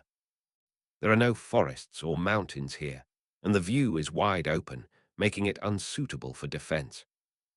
However, the military situation is urgent, and there is no time to choose a battlefield now. They actually made it to this position. These sand ninja must have been advancing with all their might and haven't had a proper rest these past few days. Orochimaru assessed the battlefield situation and decisively gave the order. The entire army should launch an attack, taking advantage of the enemy's fatigue and crush them in one fell swoop. Yes. The Konoha ninjas also rushed here at breakneck speed and haven't had a proper rest in the past few days. However, they have not experienced combat, so their combat capabilities are relatively complete. Moreover, they are currently defending the Land of Fire, so their morale is high. Moments later, the Sand Village's scout ninja also discovered the Leaf Village's ninja army. Lord Yakura, the enemy is charging towards us. Yikang raised an eyebrow, showing no concern whatsoever, but rather a surge of fighting spirit. Finally, we've encountered a formidable foe. I wonder who the commander is. Who else could it be but the Hokage himself and the three advisors? Only Orochimaru and Jiraiya have the prestige and ability to serve as commanders. This is only the early stage of the war. The Hokage will certainly not leave Konoha easily, and the three advisors who are assisting the Hokage are unlikely to come over either.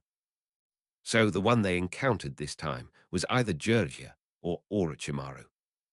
If Jiraiya comes, I'll deliberately use the Rasengan. I wonder what kind of expression Jiraiya will have then. Imagining Jiraiya's shocked expression, Sensuke volunteered. Teacher, leave the enemy commander to me. We'll crush them in one fell swoop. Even after becoming the perfect one-tailed Jinchuriki, Sensuke still felt he couldn't defeat Jiraiya. But this is war, and there are so many sand ninja around. We can't say anything discouraging. Instead, we have to boast about our strength and boost morale. Yekang nodded and immediately gave the order to attack. We possess the perfect Jinchuriki. Let's crush Konoha in one fell swoop. Crush Konoha. Encouraged, the Sand Ninja followed Sensuke and charged towards the Konoha Ninja. The sky is blue, the wild is vast. The flat and vast Kizaki Plain, with its lush wild grasses swaying in the breeze, was once a fertile land, but now it is destined to be a river of blood. Kill. Rush. When the two armies met, there was no confrontation, no questioning or debate, and no mutual respect. Everyone had a ferocious look on their faces, wielding the most lethal weapons, charging fearlessly with only one purpose: to kill. Kill more people. Sensuke, standing at the forefront of the Sand Village Ninja, looked at the Konoha ninjas, so close at hand, and laughed heartily. Ha ha ha, One Tail. It's your happy day again. Go crazy to your heart's content.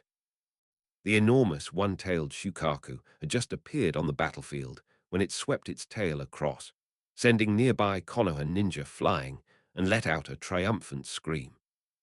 Ha ha, the great Shukaku has appeared again. Little insects wail in fear. Chisuke stood on Shukaku's head, reminding Shukaku of this. Hey, this enemy is probably not simple. You'd better be careful and not get defeated.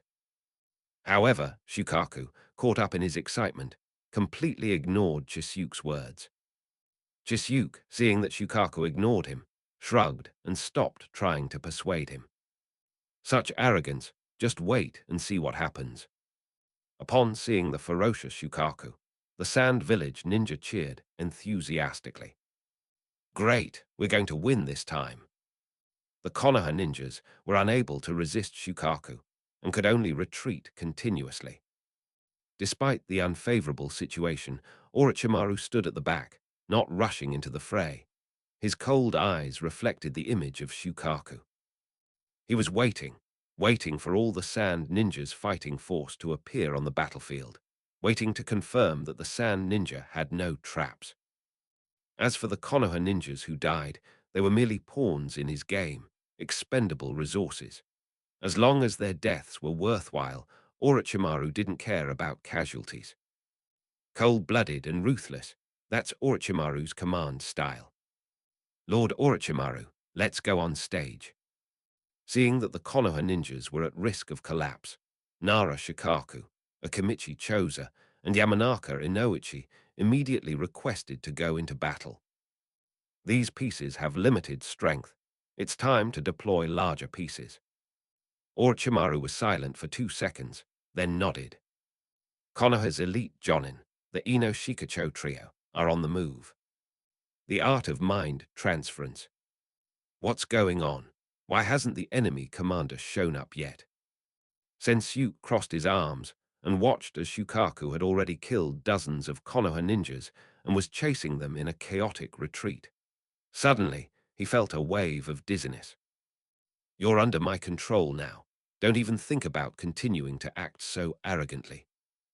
A somewhat magnetic, very pleasant, and serious voice appeared in Chisuke's mind. Ha, is the Ino Shikacho trio here? The art of turning your mind around, ha? How adorably foolish. In the realm of the mind, Chisuke stands before Shukaku, amusement on his face. Tusk, tusk, tusk, a little bug has come in, Shukaku. This is your first guest, so you'd better treat it well. Ha ha ha ha, come out, little bug, I'll give you a good welcome. Shukaku stretched out its huge right hand, and a sealing technique appeared on its arm. Then it grabbed at the void in front of it and pulled out the young ninja. Long yellow hair, green vest, red cape. The key point is that he has a handsome face, and his looks are only slightly worse than Chisuke's. This is Yamanaka, Ino's father, Yamanaka Inoichi. Chisuke laughed maliciously. Don't you know, Shukaku is a master of sealing techniques. It's easy for your spiritual power to get here, but it's extremely difficult for you to get out. Damn it, I never expected you to be a perfect Jinchuriki, able to perfectly enslave the one-tailed beast.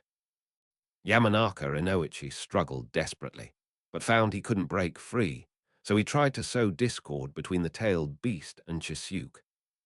If the relationship between the tailed beast and its Jinchuriki is not harmonious, their strength will be greatly reduced. Shukaku snorted disdainfully and began to exert force with his palm, gradually squeezing Yamanaka Inoichi. Cunning humans, do you think I'm a fool? Savor the taste of pain.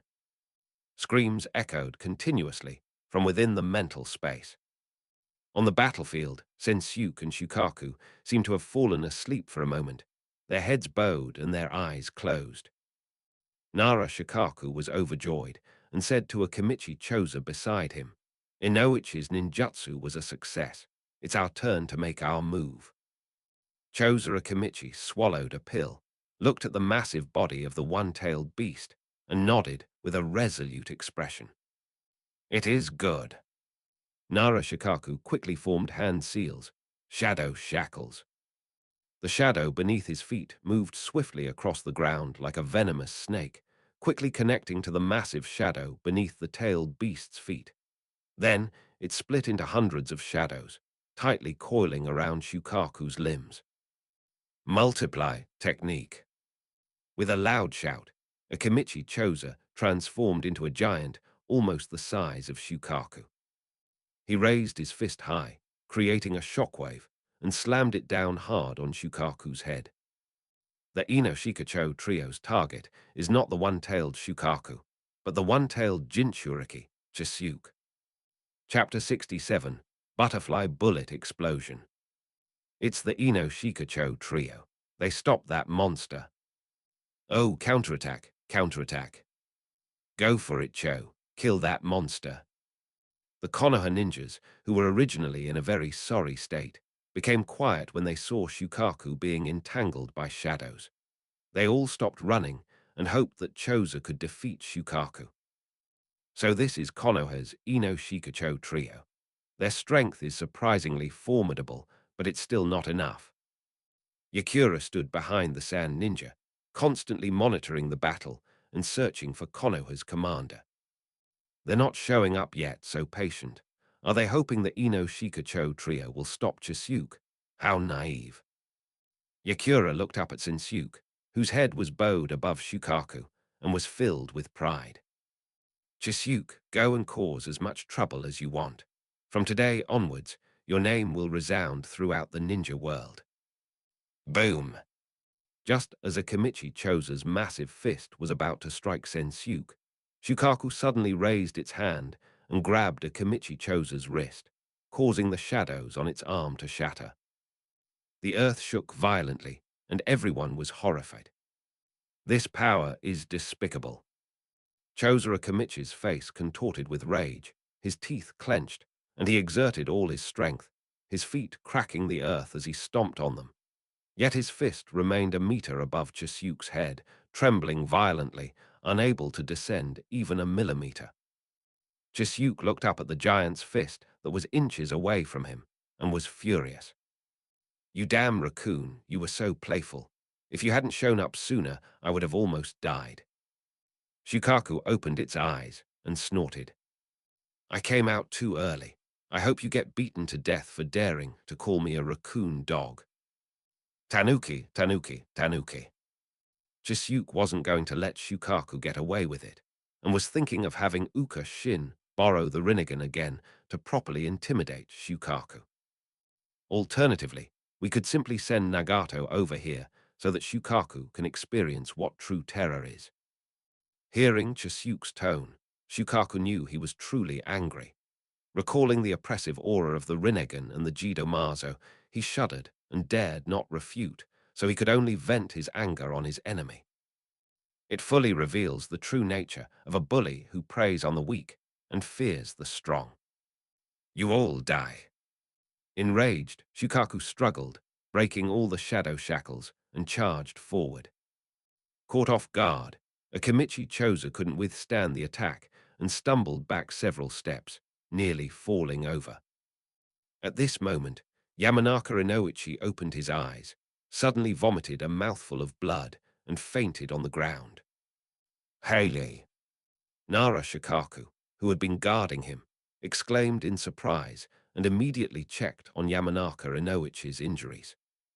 Shikaku knew that although the mind transfer technique was mysterious and difficult to defend against, and could directly launch mental attacks, it also had its weaknesses. Because the caster's mental energy enters the opponent's body, they will not only suffer the same injuries as the opponent, but more fatally. If the enemy's mental energy is stronger, the caster will be walking into a trap and suffer a terrible backlash. At best, it causes severe psychological trauma, requiring a long period of rest to recover. At worst, it can lead to death. After confirming that Inoichi was still alive, Shikaku handed Inoichi over to a medical ninja to take care of, and then immediately joined the battle to help the critically injured Akimichi Choza. Shikaku knocked Choza back, patted its round belly, opened its big mouth to gather chakra, and spat out 3 huge wind balls in succession. Wind release, continuous air bullet training. I can't fall. Hyper-expansion technique. With a loud shout, Akimichi Choza continuously consumed his chakra, stimulating his body, and grew even larger, becoming slightly taller than Shukaku, with his strength greatly enhanced. With a swing of his left fist, he shattered a training bullet. He threw a right punch, knocking away another training bullet. The last training missile came in quick succession, reaching Akimichi Choza in front of him, but there was no time to defend against it. Break! Akimichi Choza's upper body suddenly leaned back, and his head slammed down hard. Boom! Chakra burst forth as Akimichi Choza blocked the final Renku bullet, but a huge wound appeared on his face, and he sat down heavily on the ground. Ha ha ha, you actually managed to block my attack. You're pretty good, come again. Just as Shukaku was about to give chase, he suddenly felt his body become unresponsive. Looking down, he saw that his feet were entangled by dark shadows, many of which had penetrated his body. Everyone, let's attack together and buy Dingzhu some time. Nara Shikaku formed hand seals, sweat dripping down his face. The surrounding Konoha ninja immediately launched an attack. Fire release, great fireball technique. Water release, water dragon bullet technique. Lightning release, lightning serpent technique. Various ninjutsu, shuriken, and explosive tags struck Shukaku's body, blooming like colorful fireworks. For a moment, Shukaku was unable to move. Seeing this, Chisuke decided to stop standing by and gave Shukaku a buff. Shukaku, didn't you want to beat up Kurama? If you're stopped here, you won't even get to see Kurama, because Konoha thinks you're too weak and not worth sending Kurama out. If the Nine Tails hears about this, he will definitely laugh at you, despise you, and even ignore you. Upon hearing the name Kurama, Nine Tails, Shukaku's fighting spirit surged, and his combat power increased dramatically. Don't even think about stopping me. Shukaku let out a howl, and the huge sound wave stirred up a powerful storm. Many ninjas lost their footing in the storm and were forced to retreat continuously. Ignoring the shadow beneath his feet, Shukaku opened his mouth, gathering terrifying chakra, preparing to sweep everything away with a tailed beast ball. This chakra is terrifying, run. Nara Shikaku felt the terrifying power of the tailed beast ball. His expression changed drastically, and knowing that he could not resist, he tried to retreat with the Konoha ninja. However, they were still a step too late. Shukaku had already launched its attack. Tailed beast ball. It's over. Seeing the tailed beast ball hurtling towards them, the many Konoha ninjas felt a deep sense of powerlessness. They simply couldn't withstand such an attack. This is not a battle fought by humans. They will all die. Butterfly bullet explosion. A resolute voice echoed across the battlefield as Akimichi Choza's massive figure stood in front of numerous Konoha ninja, sending the tailed beast ball flying with a single punch. Behind him, immense chakra coalesced into enormous wings, their colors dreamlike yet extremely deadly. The tailed beast ball struck a distant hill, shattering it. The deafening roar jolted everyone out of their daze. Great, we survived. He's not dead. He's really not dead. The Konoha ninja wept with joy, cheering for this moment. The Sand Village ninja found it unbelievable and even began to doubt Shukaku's fighting strength. How is this possible? He actually managed to knock away the tailed beast ball. Could it be that even sending out the tailed beasts won't be enough to defeat Konoha? Chisuke was also taken aback, but he quickly recovered and smiled. So this is the Akimichi clan's ultimate secret technique. It's really powerful, but the after effects must be severe. On the first day, Yamanaka Inoichi and Akimichi Choza lost their fighting ability, which is a very good result. Sensuke never believed that the Sand Ninja alone could defeat Konoha, and that was not his goal. His only goal was to gain fame, power, and more resources, and then continuously become stronger. Shukaku, you've been underestimated. It's time to use your full strength. Don't try to tell me what to do. Shukaku was enraged after being knocked away by the tailed beast ball and charged out directly. Chapter 68, The Grand Return Ceremony. I will never back down. Akimichi Choza saw Shukaku rushing towards him, went straight up to him, and punched Shukaku, sending half of Shukaku's body flying. Ha ha ha, idiot, you fell for my trick, sand binding prison. Despite the severe damage to his body, Shukaku didn't care. He grabbed Akimichi Choza's shoulders with both hands, and countless grains of sand climbed onto Choza's body, forming a huge cage. Sandfall funeral. The sand kept wriggling and compressing inwards, trying to crush Akimichi Choza into powder. Yamano Inoichi is seriously injured and cannot play a role in the short term. Akimichi Choza is an important piece and cannot die yet. Orochimaru waited for a long time, but didn't see the Sand Ninja's trump card. Just as he was about to make a move, he suddenly jumped backward and stretched his right hand towards the ground. Hidden Shadow Serpent Limbs. Several venomous snakes with colorful patterns appeared, revealing their sharp fangs. A Sand Ninja had just jumped off the ground and was killed before he could even attack Orochimaru. So it was you, Orochimaru, one of the legendary Sannin of Konoha. Orochimaru landed and saw Pakura not far away. Shukaku attracted the attention of all the Konoha ninja, while Pakura dispatched numerous reconnaissance ninja to search for Konoha's commander. Just now, Yakura learned of Orochimaru's location and led her elite subordinates here. Orochimaru narrowed his eyes slightly, revealing a sinister smile. Scorching Release Ninja, Pakura, so you were the Sand Village's trump card. Both sides have revealed all their cards. No need for further words, only battle. Scorching Escape, Oversteam Kill. Hidden Shadow, Serpent Hands. Compared to Yakura, who was about to fight, Chisuke was much more relaxed, practically an outsider on the battlefield, watching the war with great interest from above Shukaku's head. He relied entirely on Shukaku in the battle, yet claimed all the credit for himself. He was ecstatic. If only I had a camera, I could record these war scenes, show them in theaters, and make a lot of money. After all, this is a real war blockbuster. With Chisuke watching as the spectator, the massive sand cage collapsed with a deafening roar, and Choza Akimichi burst out. At this moment, Akimichi Choza was enveloped in red chakra. His wings on his back had doubled in size, his muscles were bulging, and his blood vessels were bulging like tree roots. Go to hell. Akimichi Choza threw a punch, but before it even touched Shukaku, the huge gust of wind from the punch struck Sensuke. Sensuke could only barely defend himself and couldn't open his eyes. You're the one who should die.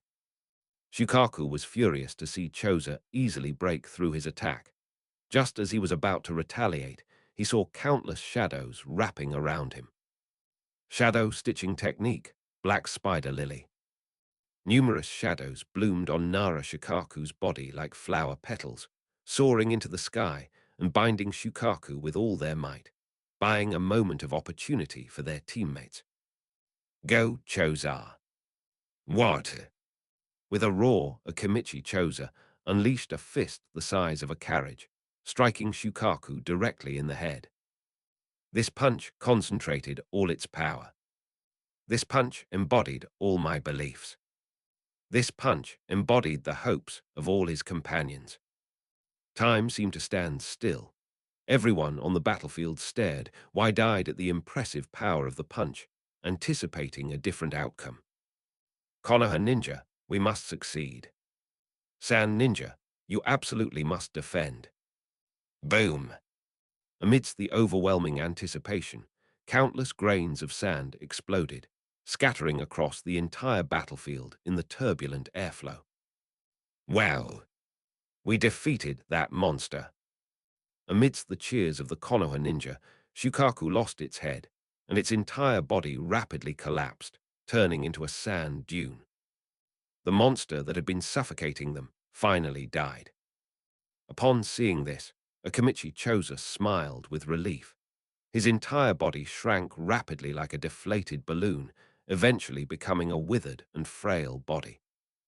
With a thud, his frail body, still smiling, collapsed unconscious on the ground. Choza, medical ninja. Where is the medical ninja? Shikaku rushed over, picked up Choza, and shouted for help. Remembering Choso's once robust physique and feeling the light weight in his arms, Shikaku felt a pang of heartache. The other Konoha ninjas are now fighting back. He had just been chased all over the place and was seething with anger. You bastards, you're having a blast fighting because you're using the tailed beasts, aren't you? Now that Shukaku is gone, it's our turn to have some fun. Shukaku is indeed unreliable. I knew it all along. I couldn't trust that brat. He's arrogant and domineering all the time, but he's completely useless when it really matters. With the tailed beast gone, the morale of the Sand Village ninjas dropped, but they weren't afraid and began fighting against the Leaf Village ninjas. After the battle with Shukaku, the Konoha ninja suffered heavy casualties, and the Sand ninja still hold the advantage. Let's fight, who's afraid of who?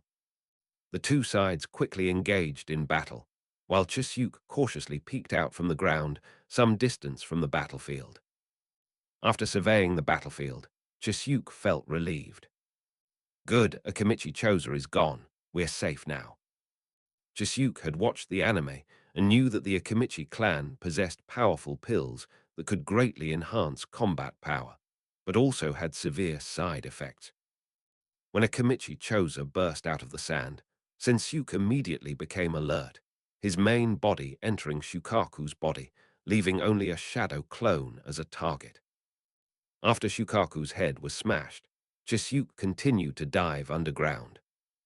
Choza Akimichi in that state was truly terrifying. After all, Chisuke was just a Jinchuriki, not the real Shukaku.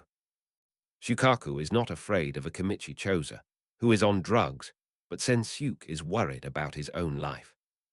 For safety, he waited underground for a while, estimating that the effects of Akimichi Choza's drug had worn off, before cautiously coming out to investigate. HMPH, now that it's safe, it's my turn to show off. After Chisuke appeared, he did not immediately attack the Konoha ninja. Instead, he went behind a Sand ninja and hit him hard on the head. Ouch, that bastard hit me. The Sand ninja turned around and saw Sensuke standing with his hands on his hips, his eyes widening in surprise. You weren't dead. Chisuke said fiercely. You just insulted me. You wish I were dead, didn't you? The Sand ninja immediately smiled and said ingratiatingly, Senju-sama, you are my idol. Seeing that you are all right makes me so happy I could fly. HMPH, step back. Watch me show off, no, watch me kill the enemy. The surrounding Sand ninja retreated quickly.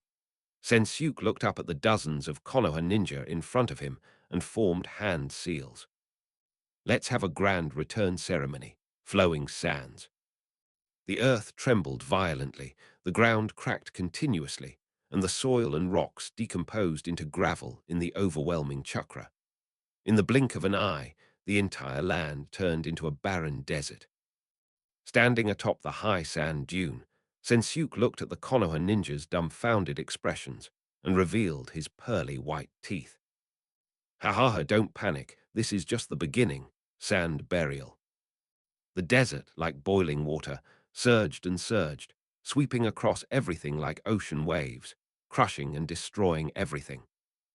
Many Konoha ninjas, in their escape, in their defense, in their wails, in their collapse, were mercilessly swallowed by the desert, leaving no trace of their bodies. Beneath the monotonous yellow desert, countless lives are buried. Chapter 69, Shadow Gathering Technique, Black Web. The thick desert divided the battlefield in two. In the desert, Sensuke stood at the forefront, with many Sand ninja gathered behind him. Outside the desert, the remaining Konoha ninja gathered behind Nara Shikaku.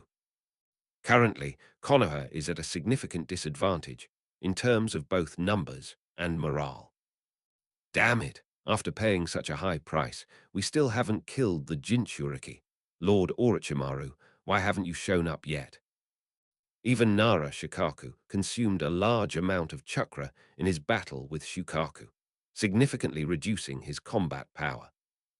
The opponent, on the other hand, is clearly the most perfect Jinchuriki, able to fight using the chakra of the tailed beasts, and will only grow stronger with each battle. However, he cannot back down now. He must fight. Nara Shikaku took a few steps forward, looked at Sensuke, and spoke in a solemn voice. Konoha ninja, Nara Shikaku. Seeing that the other person was well-proportioned and taller than himself, Chisuke straightened his back, trying to appear even taller, and then responded with a comment. The most handsome ninja in Sunagakuwa, Chisuke Tasaka. Shadow gathering technique, black web. Shikaku formed hand seals and suddenly launched an attack. Beneath the desert, countless shadows pierced through the sky, gathering without leaving a single gap, like an overturned black bowl covering Chisuke and Shikaku. Even more terrifying, numerous explosive tags were hanging on the shadow. The detonation tag had been lit, and the faint light it produced illuminated Chisuke's face. So that's how it is. No wonder you took a few steps toward me. I thought you were attracted by my handsome face and couldn't help but want to get closer to me, but I didn't expect it to be a trap. Shikaku's face was resolute as he continued to form hand seals, showing no carelessness whatsoever. This place is full of shadows. It's my absolute territory. You have no chance of escaping. Chisuke looked down and saw shadows that had already wrapped around his body. He is currently unable to move or form hand seals, and has lost his defensive capabilities for a short period of time. These Konoha ninjas are all troublesome, but luckily I have reinforcements. Shukaku, help me. Ramble, ramble, ramble. One after another, the explosive tags detonated, and flames quickly engulfed the entire space. The enclosed space maximized the power of the explosive tag. Just before the explosion, Shikaku appeared outside the black net and felt a wave of weakness. This time, the other side is definitely dead. Shikaku was certain that Chisuke hadn't formed a single hand seal, making it impossible for him to use the power of the tailed beast. As it turns out, reality is like a haughty goddess, never granting your wishes. Before the Konoha ninjas could even cheer, the black net shattered and flames shot into the sky. In the firelight, Shukaku's enormous figure appeared. Tusk, tusk, tusk. You guys don't think there are any limitations to my tailed beast transformation, do you? Sensuke, perched atop Shukaku's head, looked down upon the Konoha ninjas, and the feeling of looking down upon all living beings was truly wonderful. No wonder Madara, Uchiha, always liked to look down on others.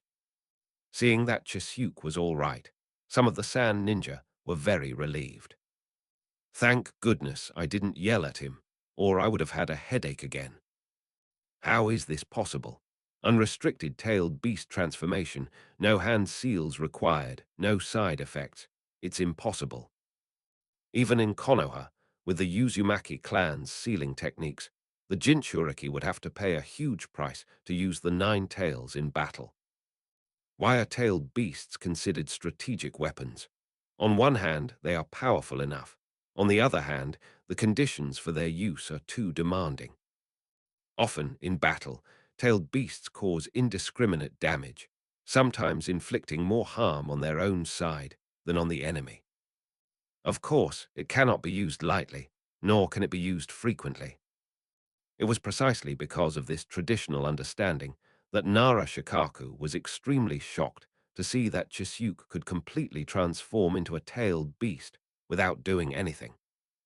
I'm out again. Was that fat guy with wings? Get out here right now. As soon as Shukaku appeared, he shouted loudly, wanting to kill a Kamichi Choza to save face. Nara Shikaku decisively ordered, retreat. The Konoha ninja retreated like a tide, but Sensuke naturally wouldn't allow it. Shukaku opened its mouth wide and shouted, tailed beast ball. Oops. Seeing the tailed beast ball rapidly approaching, Nara Shikaku could only helplessly await his doom. Spiritual communication technique, triple Rashomon. Rub rub. Three towering gates, adorned with terrifying demonic faces, blocked the path of the tailed beast ball. Boom, boom, boom. The tailed beast ball shattered 2 Rashomon gates in succession, and finally it perished together with the 3rd Rashomon gate in an explosion. By the time the explosion subsided and the smoke cleared, the Konoha ninja had already run far away. Stop! Just as Chisuke was about to give chase, he heard Yokura's voice from behind. Yokura walked to Chisuke's side, her face pale and covered in wounds. Her right hand had even turned purple, clearly indicating poisoning. I reckon she never beat Orochimaru. Seeing Yakura's disheveled appearance, Chisuke thought about Yakura's temper, swallowed his words, and smiled ingratiatingly. Heh, teacher, you've arrived. It's good that you've stopped. I was feeling tired anyway, so I'll spare their lives. They didn't even ask about the battle between Pakura and Orochimaru. It would be so embarrassing if they found out something. Instead, they found a suitable excuse to give Pakura the order not to pursue. Yakura glanced at the grinning Chisuke, a hint of admiration in her eyes. You're a smart kid. Then, without saying a word, she went directly to a medical ninja to heal her wounds. After seeing Yakura off, Sensuke reached out and grabbed a sand ninja who was following Yakura, asking him in a sneaky manner, "How much loss have we suffered? So much, and still so much." As he spoke, Chisuke stretched out his hands, first gesturing a distance of 1 centimeter, then a distance of 1 meter. When the sand ninja heard the question, he turned around and looked back.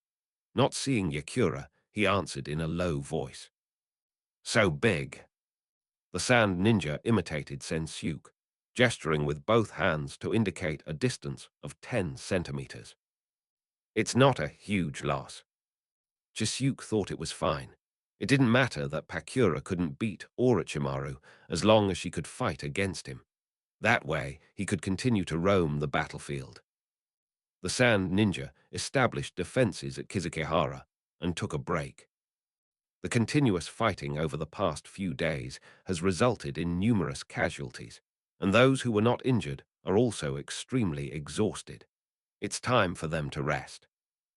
Yekang also continuously reported the battle situation to the rear, hoping that the main force would arrive as soon as possible.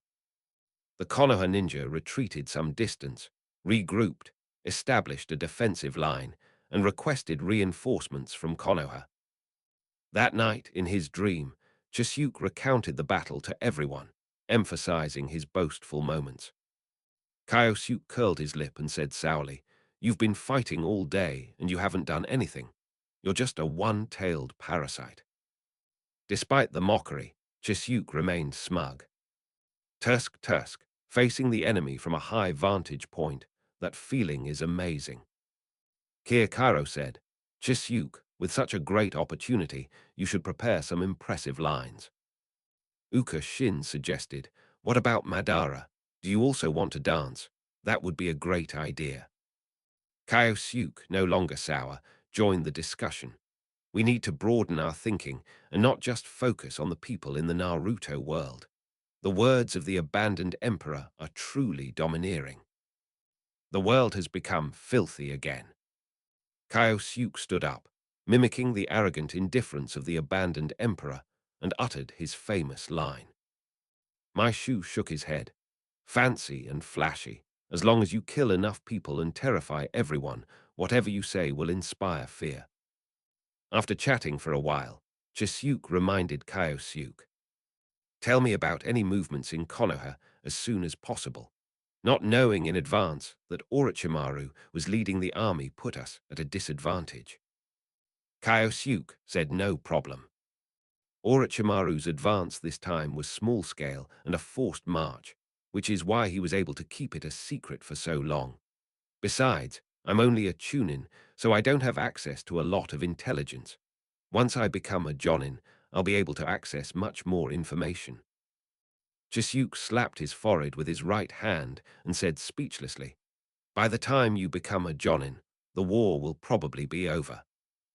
Chapter 70, Kushina's House. It's another beautiful day. Compared to others, Kyosuke's life is quite good right now. He can see that Konoha village is still very peaceful when he steps out of his door. Although the residents were more worried, and the ninjas came and went in a hurry, their spirits were slightly tense. With an empty stomach, Kyosuke arrived at Kushina's door. Before he even pushed the door open, he could vaguely sense several wary gazes. With the war approaching, is the surveillance of Jinchuriki becoming even more stringent. Kyosuke ignored the stares, pushed open the door, and shouted loudly. "Beautiful teacher's wife, I've come to help you try out the new dishes." "You bastard, you're just trying to freeload. Why are you offering to help me taste the food? Do you expect me to thank you?" Kushina walked out of the kitchen, wearing an apron around her waist, one hand on her hip and the other holding a spatula, as if she was about to give Kyosuke a good whack. Kyosuke ignored Kushina's words and showed a strong sense of ownership. When he saw that the food was ready, he took the initiative to serve the rice and dishes and set out the bowls and chopsticks. Then he started to persuade Kushina. "Madam, eat quickly. It will get cold soon." "You bastard, you're so infuriating." Kushina was both amused and exasperated, feeling both angry and touched. She slammed her fist down on Kyosuke's head and crushed it hard. "Master's wife. Yesterday I saw Master walking down the street with a female ninja, and they were chatting and laughing." Kyosuke didn't dodge the food because his head didn't hurt.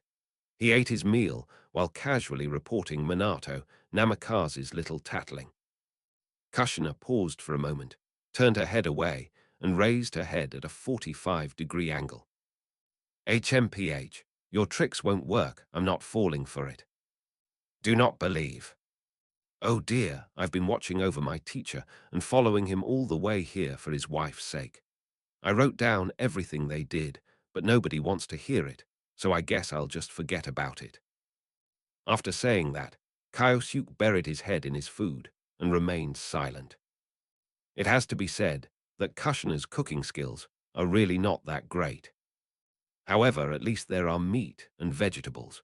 As long as his stomach can process them, Kyosuke doesn't care about the taste. Although Kyosuke became a chunin, and his income increased significantly, his expenses also increased. Medicines, poisons, knives, scrolls, and even books for learning all cost money, and they're very expensive. Kyosuke's money is never enough. Save where you can. Take advantage of every opportunity. Every penny saved counts. Seeing that Kyosuke was silent, Kushina felt a pang of unease, like a cat scratching at her heart. He picked up his chopsticks, looked at Kyosuke, put them down, picked them up again, looked at Kyosuke, and put them down again. Like an industrial robot, it repeated the same fixed motion 7 or 8 times. Finally, Kushina couldn't hold back any longer. She slammed her chopsticks on the table with a bang and said angrily, "You brat, hurry up and tell me." The fish took the bait. Seeing Kushina's irritable state, Kyosuke rubbed his hands together, lowered his eyes, and revealed a shy smile. "Heh, beautiful, charming, and universally loved teacher's wife. Teach me the 4 symbol seal you mentioned last time. It's shameless to act cute and act spoiled, but I'm just a child." Kyosuke comforted himself. For some time now, he had been studying under Kushina. However, Kushina only taught him the theoretical knowledge of sealing techniques, as well as some very simple sealing techniques. How to use sealing scrolls, how to contract summoning beasts, how to seal a small amount of chakra, how to seal flames, etc. Theoretical knowledge is important, but powerful sealing techniques are really strong and cool. Kyosuke really wants to learn them. In particular, whether intentionally or unintentionally, Kushina would always inadvertently mention some powerful sealing techniques, causing Kyosuke to think about them day and night, tossing and turning, unable to sleep. Aha! Kushina tilted her head back, her nostrils flaring upwards, and thought smugly, "You've shown your true colors now, haven't you? I knew you'd make this request." In fact, both Kushina and Minato Namikaze had a very good impression of Kyosuke, were happy to impart their knowledge, and looked forward to Kyosuke's future growth. Otherwise, Kushina wouldn't have taught Kyosuke, much less revealed those powerful sealing techniques. However, Kyosuke always tries to be clever, and Kushina, having learned her lesson a few times, wants to get revenge. So she plans to use a sealing technique to play a trick on Kyosuke. Oh dear, I'm in a bad mood right now. I'm not in the mood to teach you. Kushina leaned back in her chair, giving her a you-figure-it-out look. Madam, you rest. I'll finish washing, sweeping, and wiping the windows. Upon hearing this, Kyosuke jumped up from his seat and bustled around like a busy little bee, doing chores and preparing to report Minato Namikaze. Master's wife, do you know who that female ninja is? She is. Kushina was listening intently, her ears perked up, when suddenly she heard a knock on the door, which instantly ignited her anger. It's like writing a novel. You work hard all day and write 10,000 words, but before you can save it, the power goes out and everything is wasted. How terrible my mood is. Nobody's home. No matter who it is outside, Kushina will make them pay. Outside the door, Minato Namikaze awkwardly touched his hair, wondering what was wrong with Kushina today, as she seemed very angry. Could it be that Jiraiya sense taught me how to woo girls, and she found out? Ah, it's me. Upon hearing Minato Namikaze's voice, Kushina's mood brightened, and she unconsciously smiled before reprimanding Kyosuke. Look how polite Shuaimen is. He knows to knock first, unlike you. You just opened the door and came in.